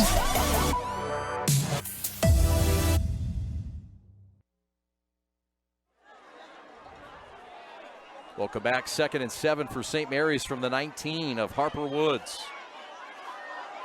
Turn left, give Boyle, who's been quiet since that 86-yard run in the first series, Stick.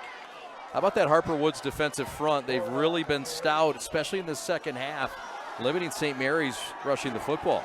Yeah, and what I keep looking at while I'm watching these plays is turning them back inside, because St. Mary's, I keep feeling, has the edge if they want to go for it. But you see, once again, Jacob Oden sealing his edge, turning the runner back inside and letting the big guys make the play. It's textbook defense if you want to shut down St. Mary's.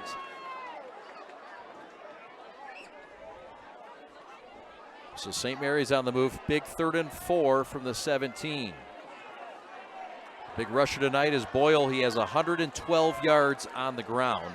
And St. Mary's has 189 yards on the ground as a team.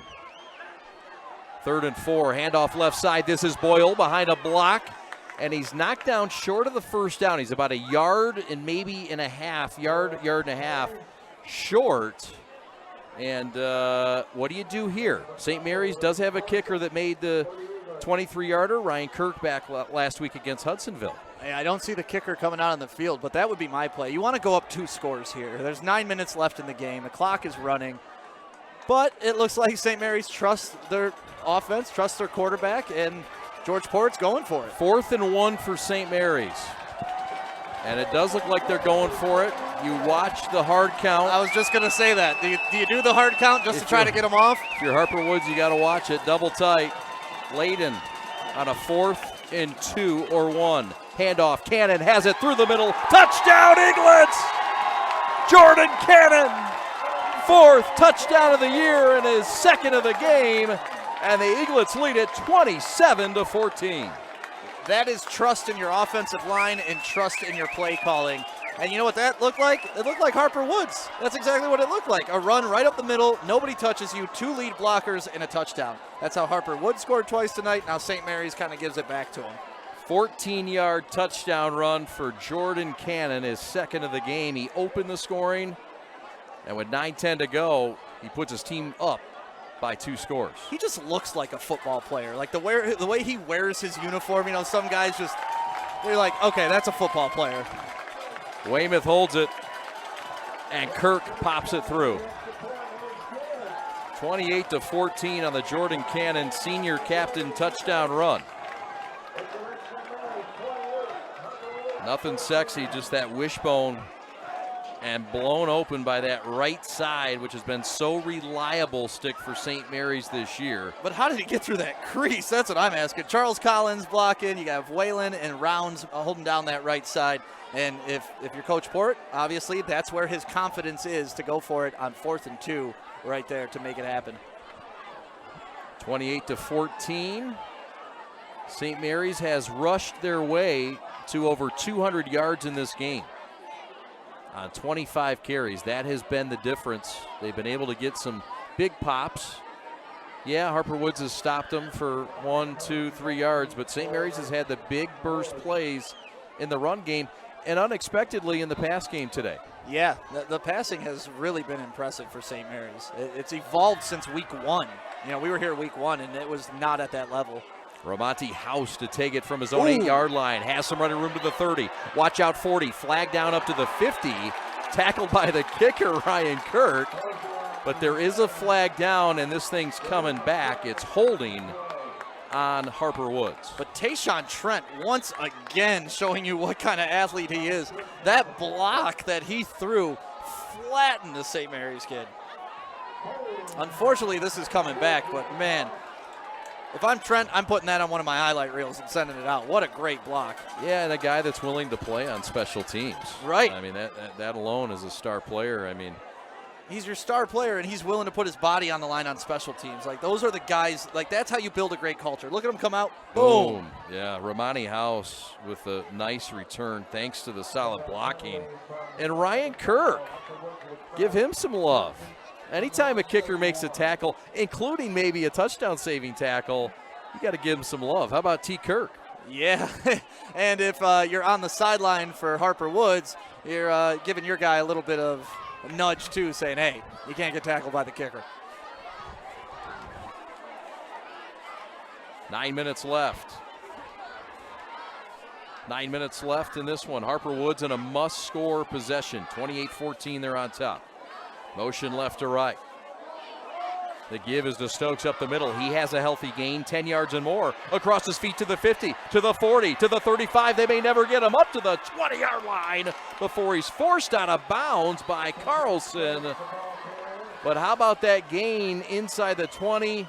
Red zone time, just like that for Harper Woods. Once again, a draw right up the middle kind of just gets St. Mary's. They have nobody in the middle to make sure that he can't break that big run. And once this kid gets into open space, it's tough to bring him down. Great pursuit right there by Carlson. 50-yard run on the play. Well, that's how you get back into the game, quick. 3 wide receivers to the right. They'll check Jacob Oden slot right. The Tayshawn Trent time? Tayshawn Trent, the bottom of your screen on the right. Vinny Booth in the shotgun left hash. St. Mary's by 2 touchdowns in their own crib. Booth looking in zone, got a man incomplete. Great coverage that time by Bohenick. They were trying to find number 11, Willie Deal. Yeah, Bohenick was with him step for step right there. That had to be a great throw for that to be a completion. Good defense. You talk about the passing yards tonight. Harper Woods with 123, St. Mary's with 86. That's a margin that you didn't expect to be such a slim margin. Now, you see, if that ball is in front of him, leading him in low, that's a catchable ball. And that's where, like, the Tom Brady's and the Aaron Rodgers of the world have made their living, keeping that ball down and away from the defender. Yep.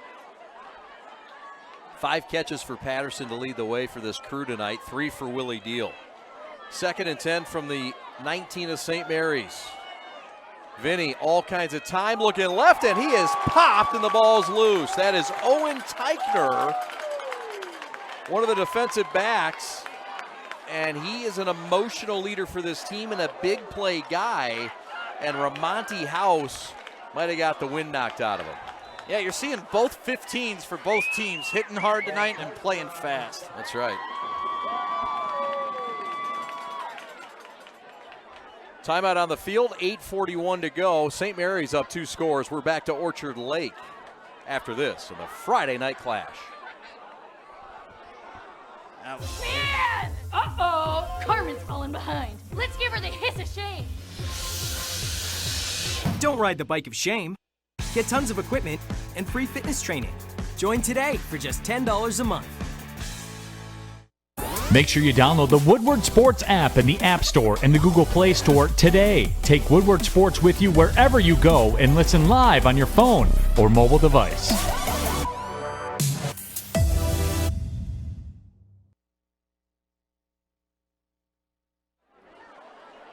Well, how about one of the assistant coaches for St. Mary's, 30-year assistant Sean Klaus, who graduated from Orchard Lake St. Mary's back in the mid-'80s, went to Michigan State, and while he was there, he was working on a book that he didn't know he was working on at the time, but he promised his mother before her dying days that he would write a book. Wow. And during COVID, he did so, and it's a nice book. I purchased it. I've started to read it. I'm not done with it.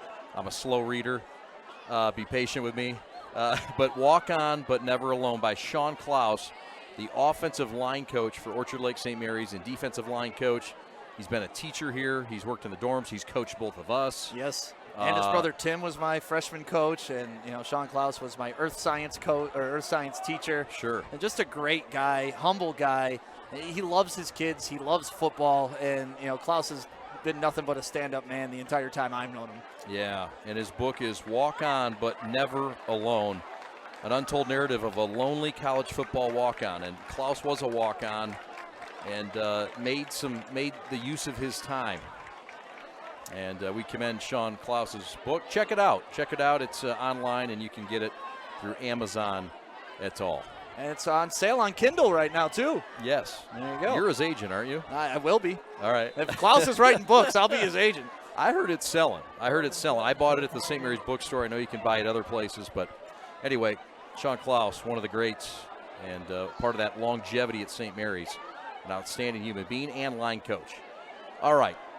Vinny Booth back to pass left hash, looking near the end zone, incomplete. It's a 4th and 10, and it's obviously 4-down territory here for Harper Woods.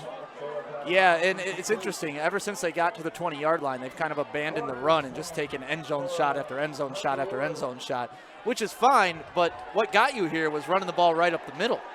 That's right. St. Mary's will have Detroit Loyola in the house, fellow Catholic League members for homecoming next week. Meanwhile, Harper Woods is at Pontiac Notre Dame Prep, former members of the Catholic League. They left, did not want to play Brother Rice. And they didn't want to play anymore. They've lived happily ever after. Yeah. They're doing good things over there. Back to pass, 4th and 10. This could be the ball game, and it's tipped in the air and incomplete.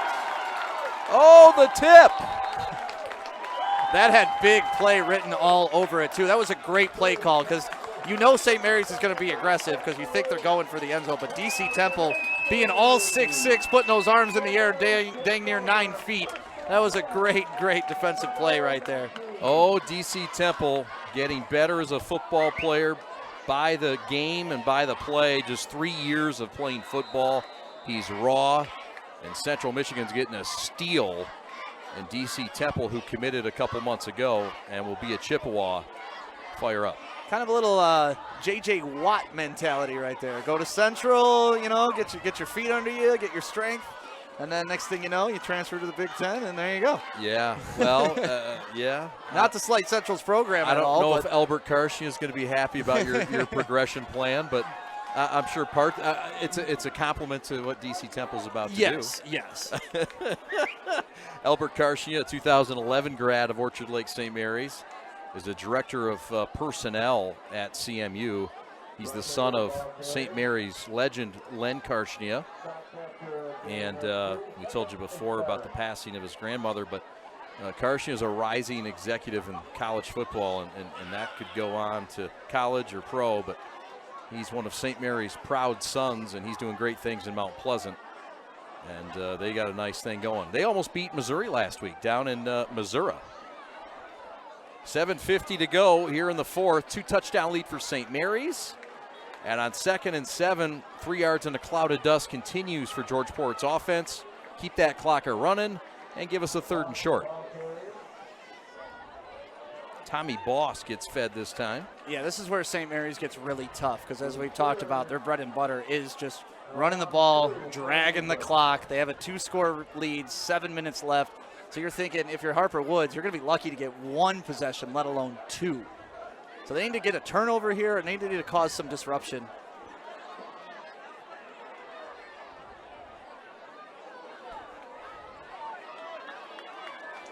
St. Mary's in a 3rd and 2.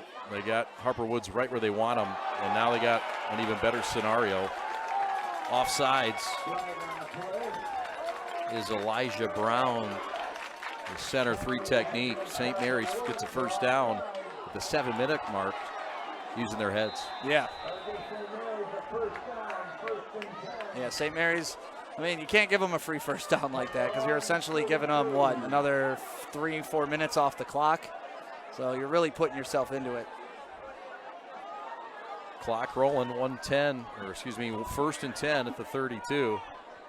Double tight. St. Mary's, by the way, will play 4 of their first 6 games at home here at Molesky Field. There's a handoff give on 1st and 10. And they're going to feed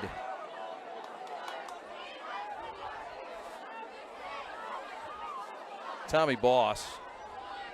Boss has gotten some less carries. They really have grown to rely on him defensively. That's his 5th carry, make it his 6th carry of the game. And he's averaging 5 yards a pop.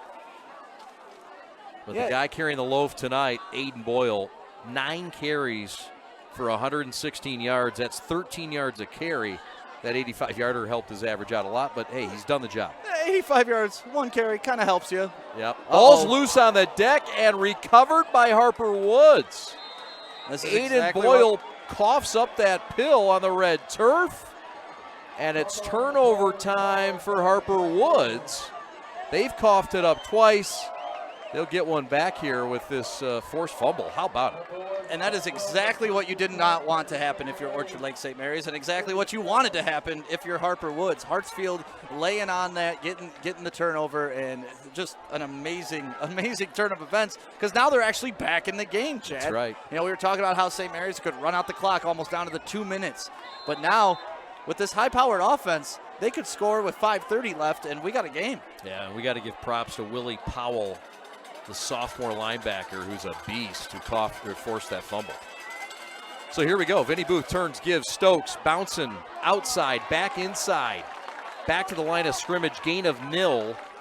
And with 5:40 left, St. Mary's up 2 scores. Harper Woods has to work quick here, Stick, with their air attack. Yeah, I was surprised to see them come out with that draw, but it's worked really well for them all game, so why not at least give it a go on your first play? But expect them to open up. Charlie Collins fighting off that double team. He's had a big game today. He is, I mean, Charlie's about 5'11". If this kid's 6'2", we're talking power 5. Right on.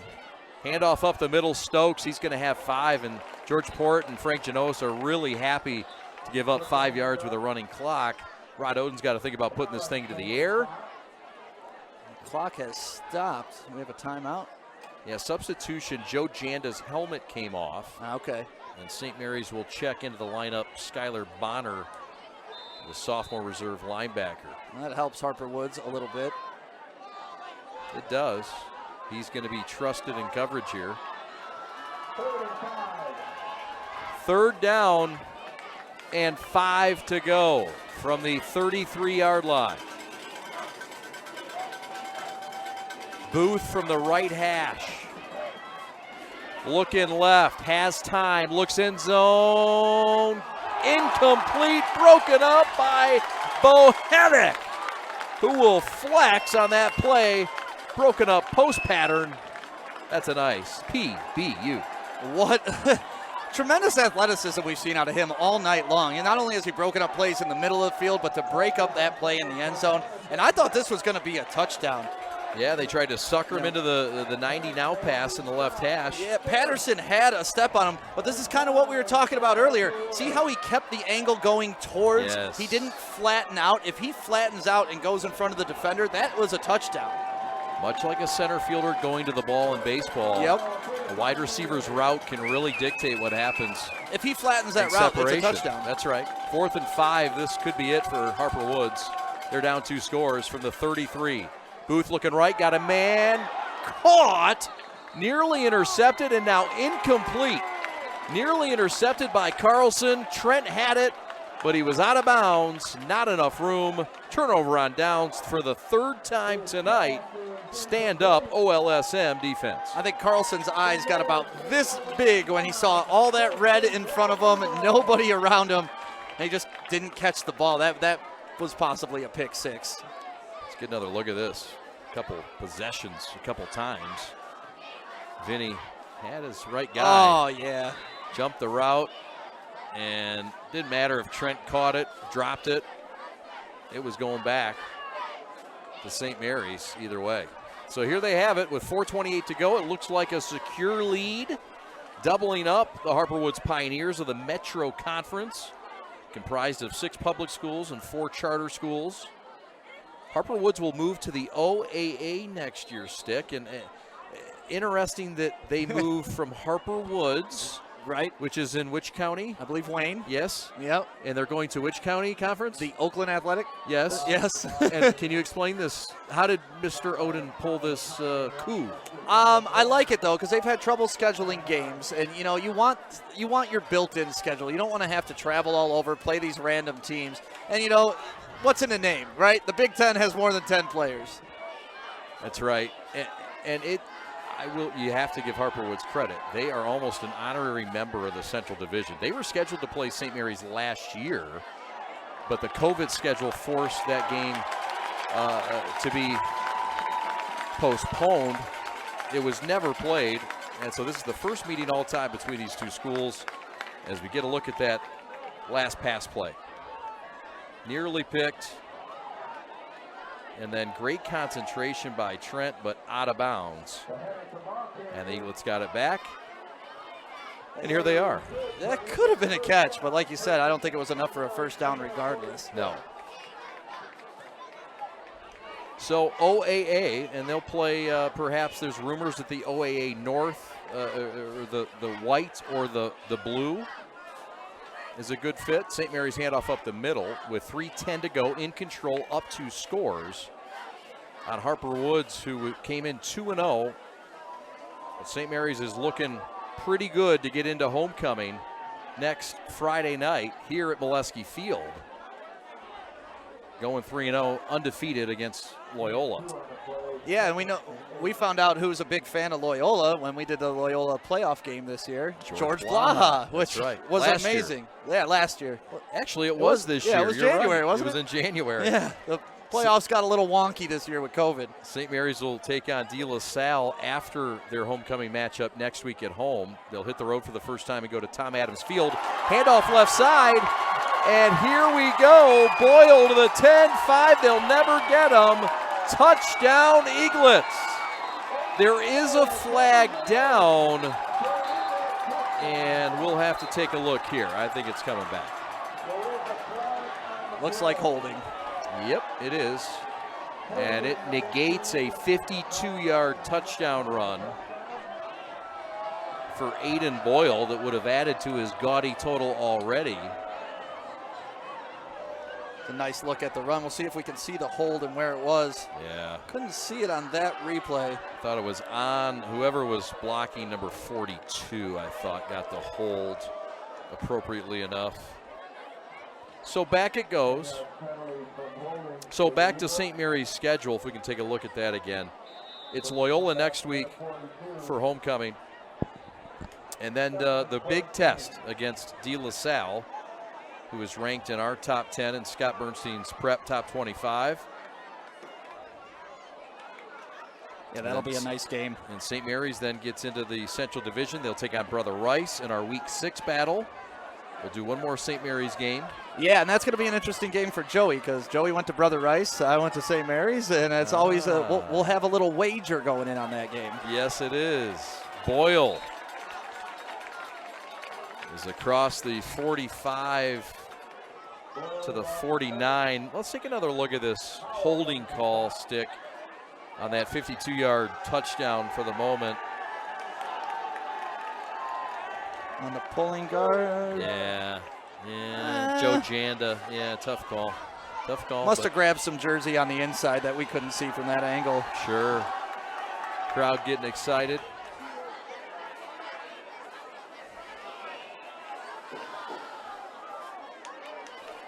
.159 left. George Porritt having a word with his junior quarterback, Braden Layden. Porritt, a former quarterback himself at Clarkston High School. Yep. Where he was a star in football, basketball, and baseball. Played with Steve Howe in baseball, former top pick, Major League Baseball. Porritt would go on to play at Hillsdale, where he's in their Hall of Fame. Porritt was a quarterback, had a great 4 years at Hillsdale. I would love to see some old film on Porritt. Now, did he ever run the option as the scout team quarterback? Did he ever? I mean, he was sneaky quick. Yeah. You could see the burst, I mean, even into his 40s when he was. And he'd light you up with a blocking pad, too, from time to time. Oh, he'd explode into that pad. Yes. Like nobody's business. And it's so unassuming. Yeah, no, a lot of power. He Yep. played for Dan Fife, his mentor at Clarkston back in high school. Porritt coached initially at Clarkston High School, his alma mater. And he's on his way to winning game number 275 as we get a look at Deontay Allen, one of Porritt's former players. He was fun to watch, too. Oh, 2008 grad, Yeah. Florida State, Ohio State. Came over from China last year where he was teaching young men football.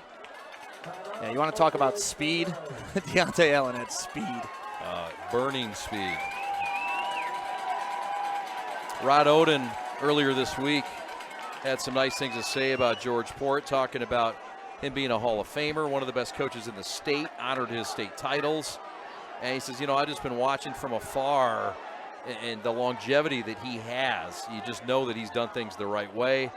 And he's a heck of a leader of young men. And Oden knows that well. It was a classy comment from Rod Oden, and that says a lot. He's lost to Porritt twice in his career, once at Crockett, once at East Village, but he's got Rod Oden's respect, and that means something.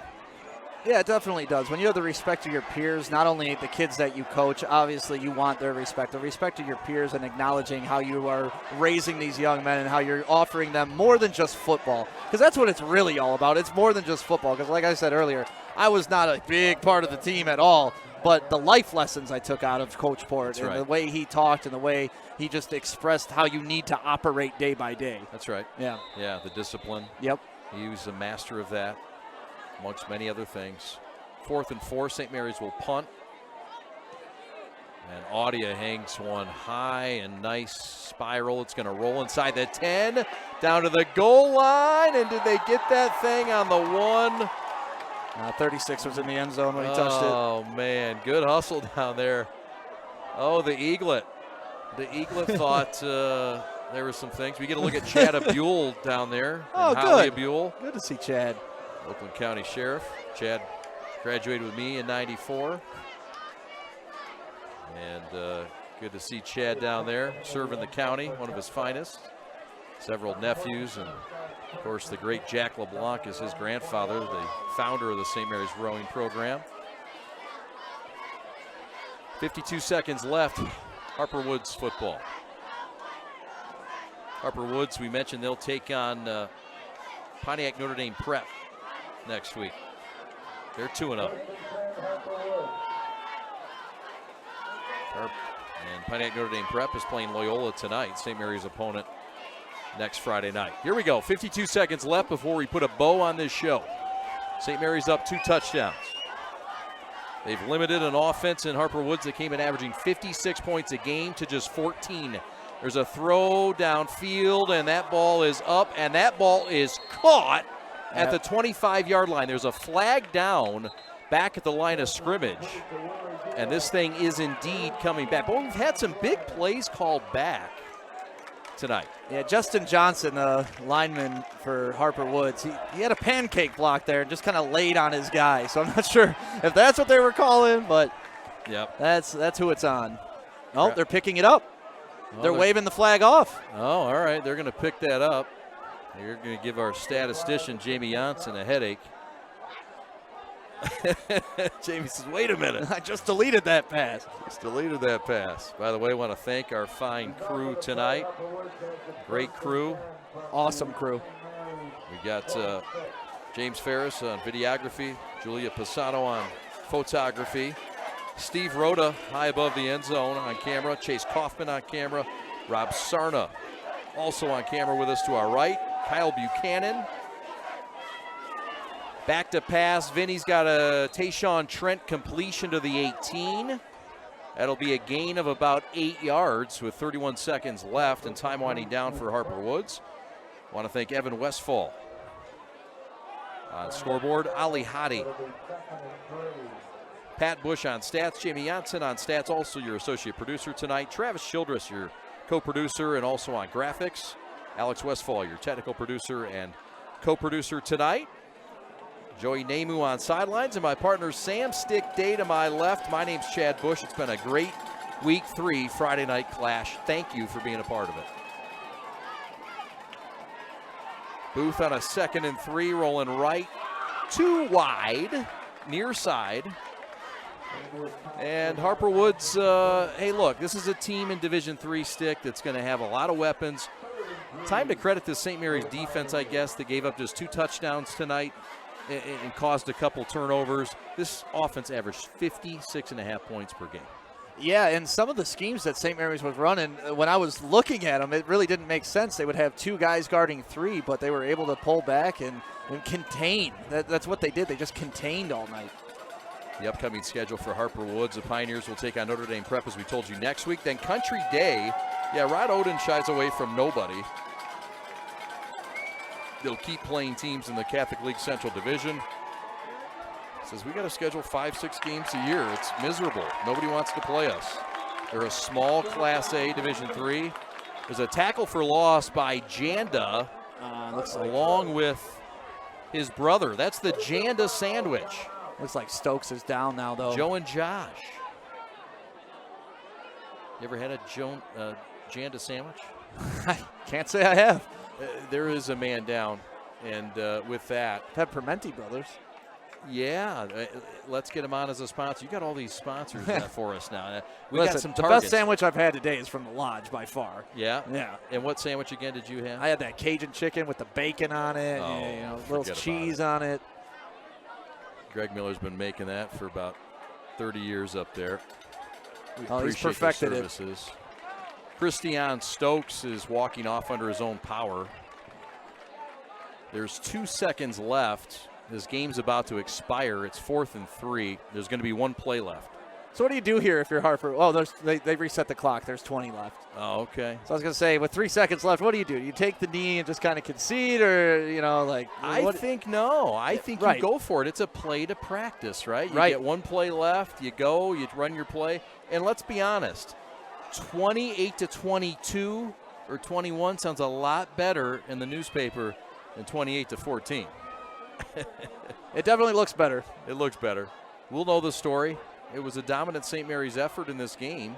It was and it wasn't. That's what's so interesting about the game that we watched tonight, because Harper Woods dominated. I mean, look at how many yards they put up. If we were going by yards, Harper Woods was right in this with St. Mary's. It's true. But the scoreboard's the difference. That's right. Harper Woods with 15 first downs in this game to just 13 for St. Mary's, to your point. 4th and 3. 3 to the left for Booth from the right hash. Looking left, got a man drop. That's Jacob Oden, and that's the ball game. With 17 seconds left, St. Mary's will get the football back, and they will go to 3-0, and Harper Woods will fall to 2-1 as our Friday Night Clash Week 3 episode nears conclusion. Well, St. Mary's going to come out in the victory formation and wrap this thing up. Next week, we're at Macomb, Dakota. That is going to be a game, my friend. Yes, sir. The #1 team in our prep top 25 as this crowd's getting some love from the football team. Oh, look at that, some bare belly. Yeah, who is 65? Harrison Brown is doing the, what is it, the truffle shuffle? The jelly roll, you call it what you want. He's excited. Yeah, he's getting the fans excited. As time winds down to Molesky Field. Good win tonight for Orchard Lake St. Mary's. Harper Woods has weapons. This is a team that's filled with some D1 athletes, some D2 athletes. This was not an easy game. St. Mary's defense stood up. The offense did enough. And statistically, my partner is 100% correct. Harper Woods outplayed St. Mary's, and they did outgain them statistically. 355 yards to 294. But a lot of the big plays for St. Mary's happened in opportune times. I think, honestly, the main drive of this game was the first drive of this game. For Harper Woods to control the ball the entire first quarter, work the way down from pretty much the 20 all the way inside the 5-yard line and to come up empty, that was kind of the tone setter of the game and kind of indicative of what was going to happen because they gained 90 yards, but you had no touchdown. Yeah, big statement there. St. Mary's would punch it in. We've got a recap of this one. We'll come back to Molesky Field, where St. Mary's has gone to 3-0. Harper Woods falls to 2-1. A lot more to come from them. A lot more to come from the prep postgame right after this. The Eaglets 28, the Pioneers 14. We're back after this. Man! Uh-oh! Carmen's falling behind. Let's give her the hiss of shame. Don't ride the bike of shame. Get tons of equipment and free fitness training. Join today for just $10 a month.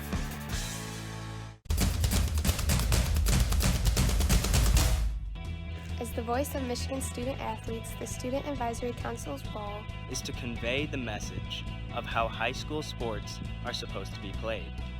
We are responsible for helping the MHSAA maintain a positive and healthy atmosphere so the interscholastic athletes may thrive. We believe athletes should be competitive, sportsmanlike, and excel academically. We believe students in the stands should have fun, but not take the focus away from the game. We believe coaches should act as teachers, helping student athletes develop while still keeping high school sports in perspective. We believe that parents should always be positive role models and be supportive of their child's decisions. We believe officials commit their own time to high school sports, and respect should always be shown and given to them. The most important goal for student athletes is to enjoy high school sports while keeping a high level of respect between all those involved in the games. Enjoy the game!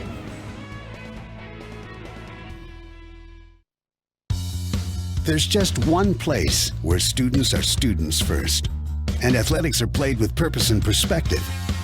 That place is your local high school. High school sports offer more than the joy of competition. Studies show that student athletes are also likely to enjoy greater levels of achievement in other areas of their lives, including academics. High school sports, a winning part of a complete education.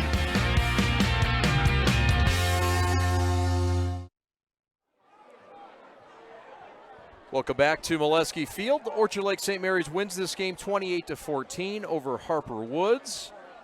St. Mary's moves on to play next week here at home against Loyola for homecoming, and Harper Woods will take on Pontiac Notre Dame Prep on the road next week. My name's Chad Bush. Sam Stick Day with you from Molesky Field. Let's get to the scoring plays in this game, Stick. And after a momentum-changing stop for St. Mary's defense, the offense didn't waste much time going to work. No, it was a short drive. I think only 4 or 5 plays. They were able to go about 95 yards and punch it into the end zone. Boyle with his first touchdown run, but here's what set up the entire drive. The first play after getting that big stop on 4th down, and he is booking it down the field. 86-yard run that got St. Mary's set up at the 10. And a couple plays later, after this near Boyle touchdown, they would cap off that drive, a drive that lasted 5 plays and 1 minute and 46 with a Jordan Cannon touchdown run, his first of the game and his 3rd of the year. And there you see it here. Yeah, great run right up the middle. We saw a lot of touchdowns tonight where the running back wasn't touched. It was very strange. Blowing holes open. Yeah. Sean Klaus's offensive line making people move there. The second big play of this game came on Harper Woods' side. They came back after St. Mary's led 7-0. They wanted to tie the game. They did it with this Christian Stokes 6-yard touchdown. It was an 8-play, 80-yard drive. It took 5 minutes and 24 seconds. 2-point conversion was good by Stokes as well. It was 14-8 at that point, and then this touchdown. Yeah, this was just busted coverage, but great quarterback play, too. You could see his eyes turn to the safety away. He turned right, threw back left, and what a great touchdown for Brennan. And then Harper Woods would burst through the line second half after the score at the break. St. Mary's up 21-8. Then Harper Woods Stokes with this long touchdown run. And Harper Woods was right back in business. They missed the 2-point conversion, but it was a 21-14 game at that point. And then Cannon, once again, right up the middle. And it's funny. You could watch Stokes run and you can watch Cannon run, and they're almost identical instant replays. Yeah, touchdown. And St. Mary's also. Their other scorer was Ben Meath in the touchdown reception. That was a fine play, yeah. 29-yard touchdown pass. And St. Mary's would win 28-14. Let's look at the numbers real quickly before we get out of here. St. Mary's, 355 yards for Harper Woods. Outgained the Eaglets, who had 294 yards. But running the football, controlling the clock, St. Mary's 34 rushes, 208 yards stick. That really was the big point of this game, and they were able to throw it around at times, 86 yards through the air.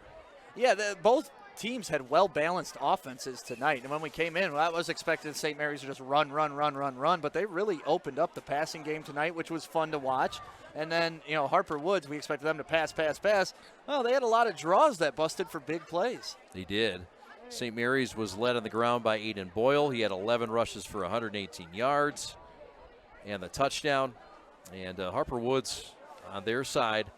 How about Willie Deal, 84 yards on 4 catches, and Patterson led the way with 5 catches. How about the job St. Mary's did? Tayshawn Trent, we got him for just 2 catches for 20 yards in this game. They really did a fine job of keeping number 15 in contain mode. Yeah, on offense. On defense, he had some big plays, and like I said, he was frustrated a little bit there in the first half, but it was fun to watch him play. You can tell why he's being as highly recruited as he is. So that'll do it for our Week 3 coverage from Molesky Field in Orchard Lake St. Mary's. Thanks so much for watching our Week 3 Friday Night Clash. My name is Chad Bush. For my partner, Sam Stick Day, and for Joey Namamu on the sidelines, thank you all for watching, and watch us in Week 4. That's right, Chippewa Valley and Macomb, Dakota. Week 4, we're going to the east side, and we're ready to have some fun. Won't you come with us? Thanks so much for a great Week 3. Once again, your final score tonight from Orchard Lake, the Eaglets go to 3-0 by winning 28-14 over Harper Woods. Have a great night, everybody. So long.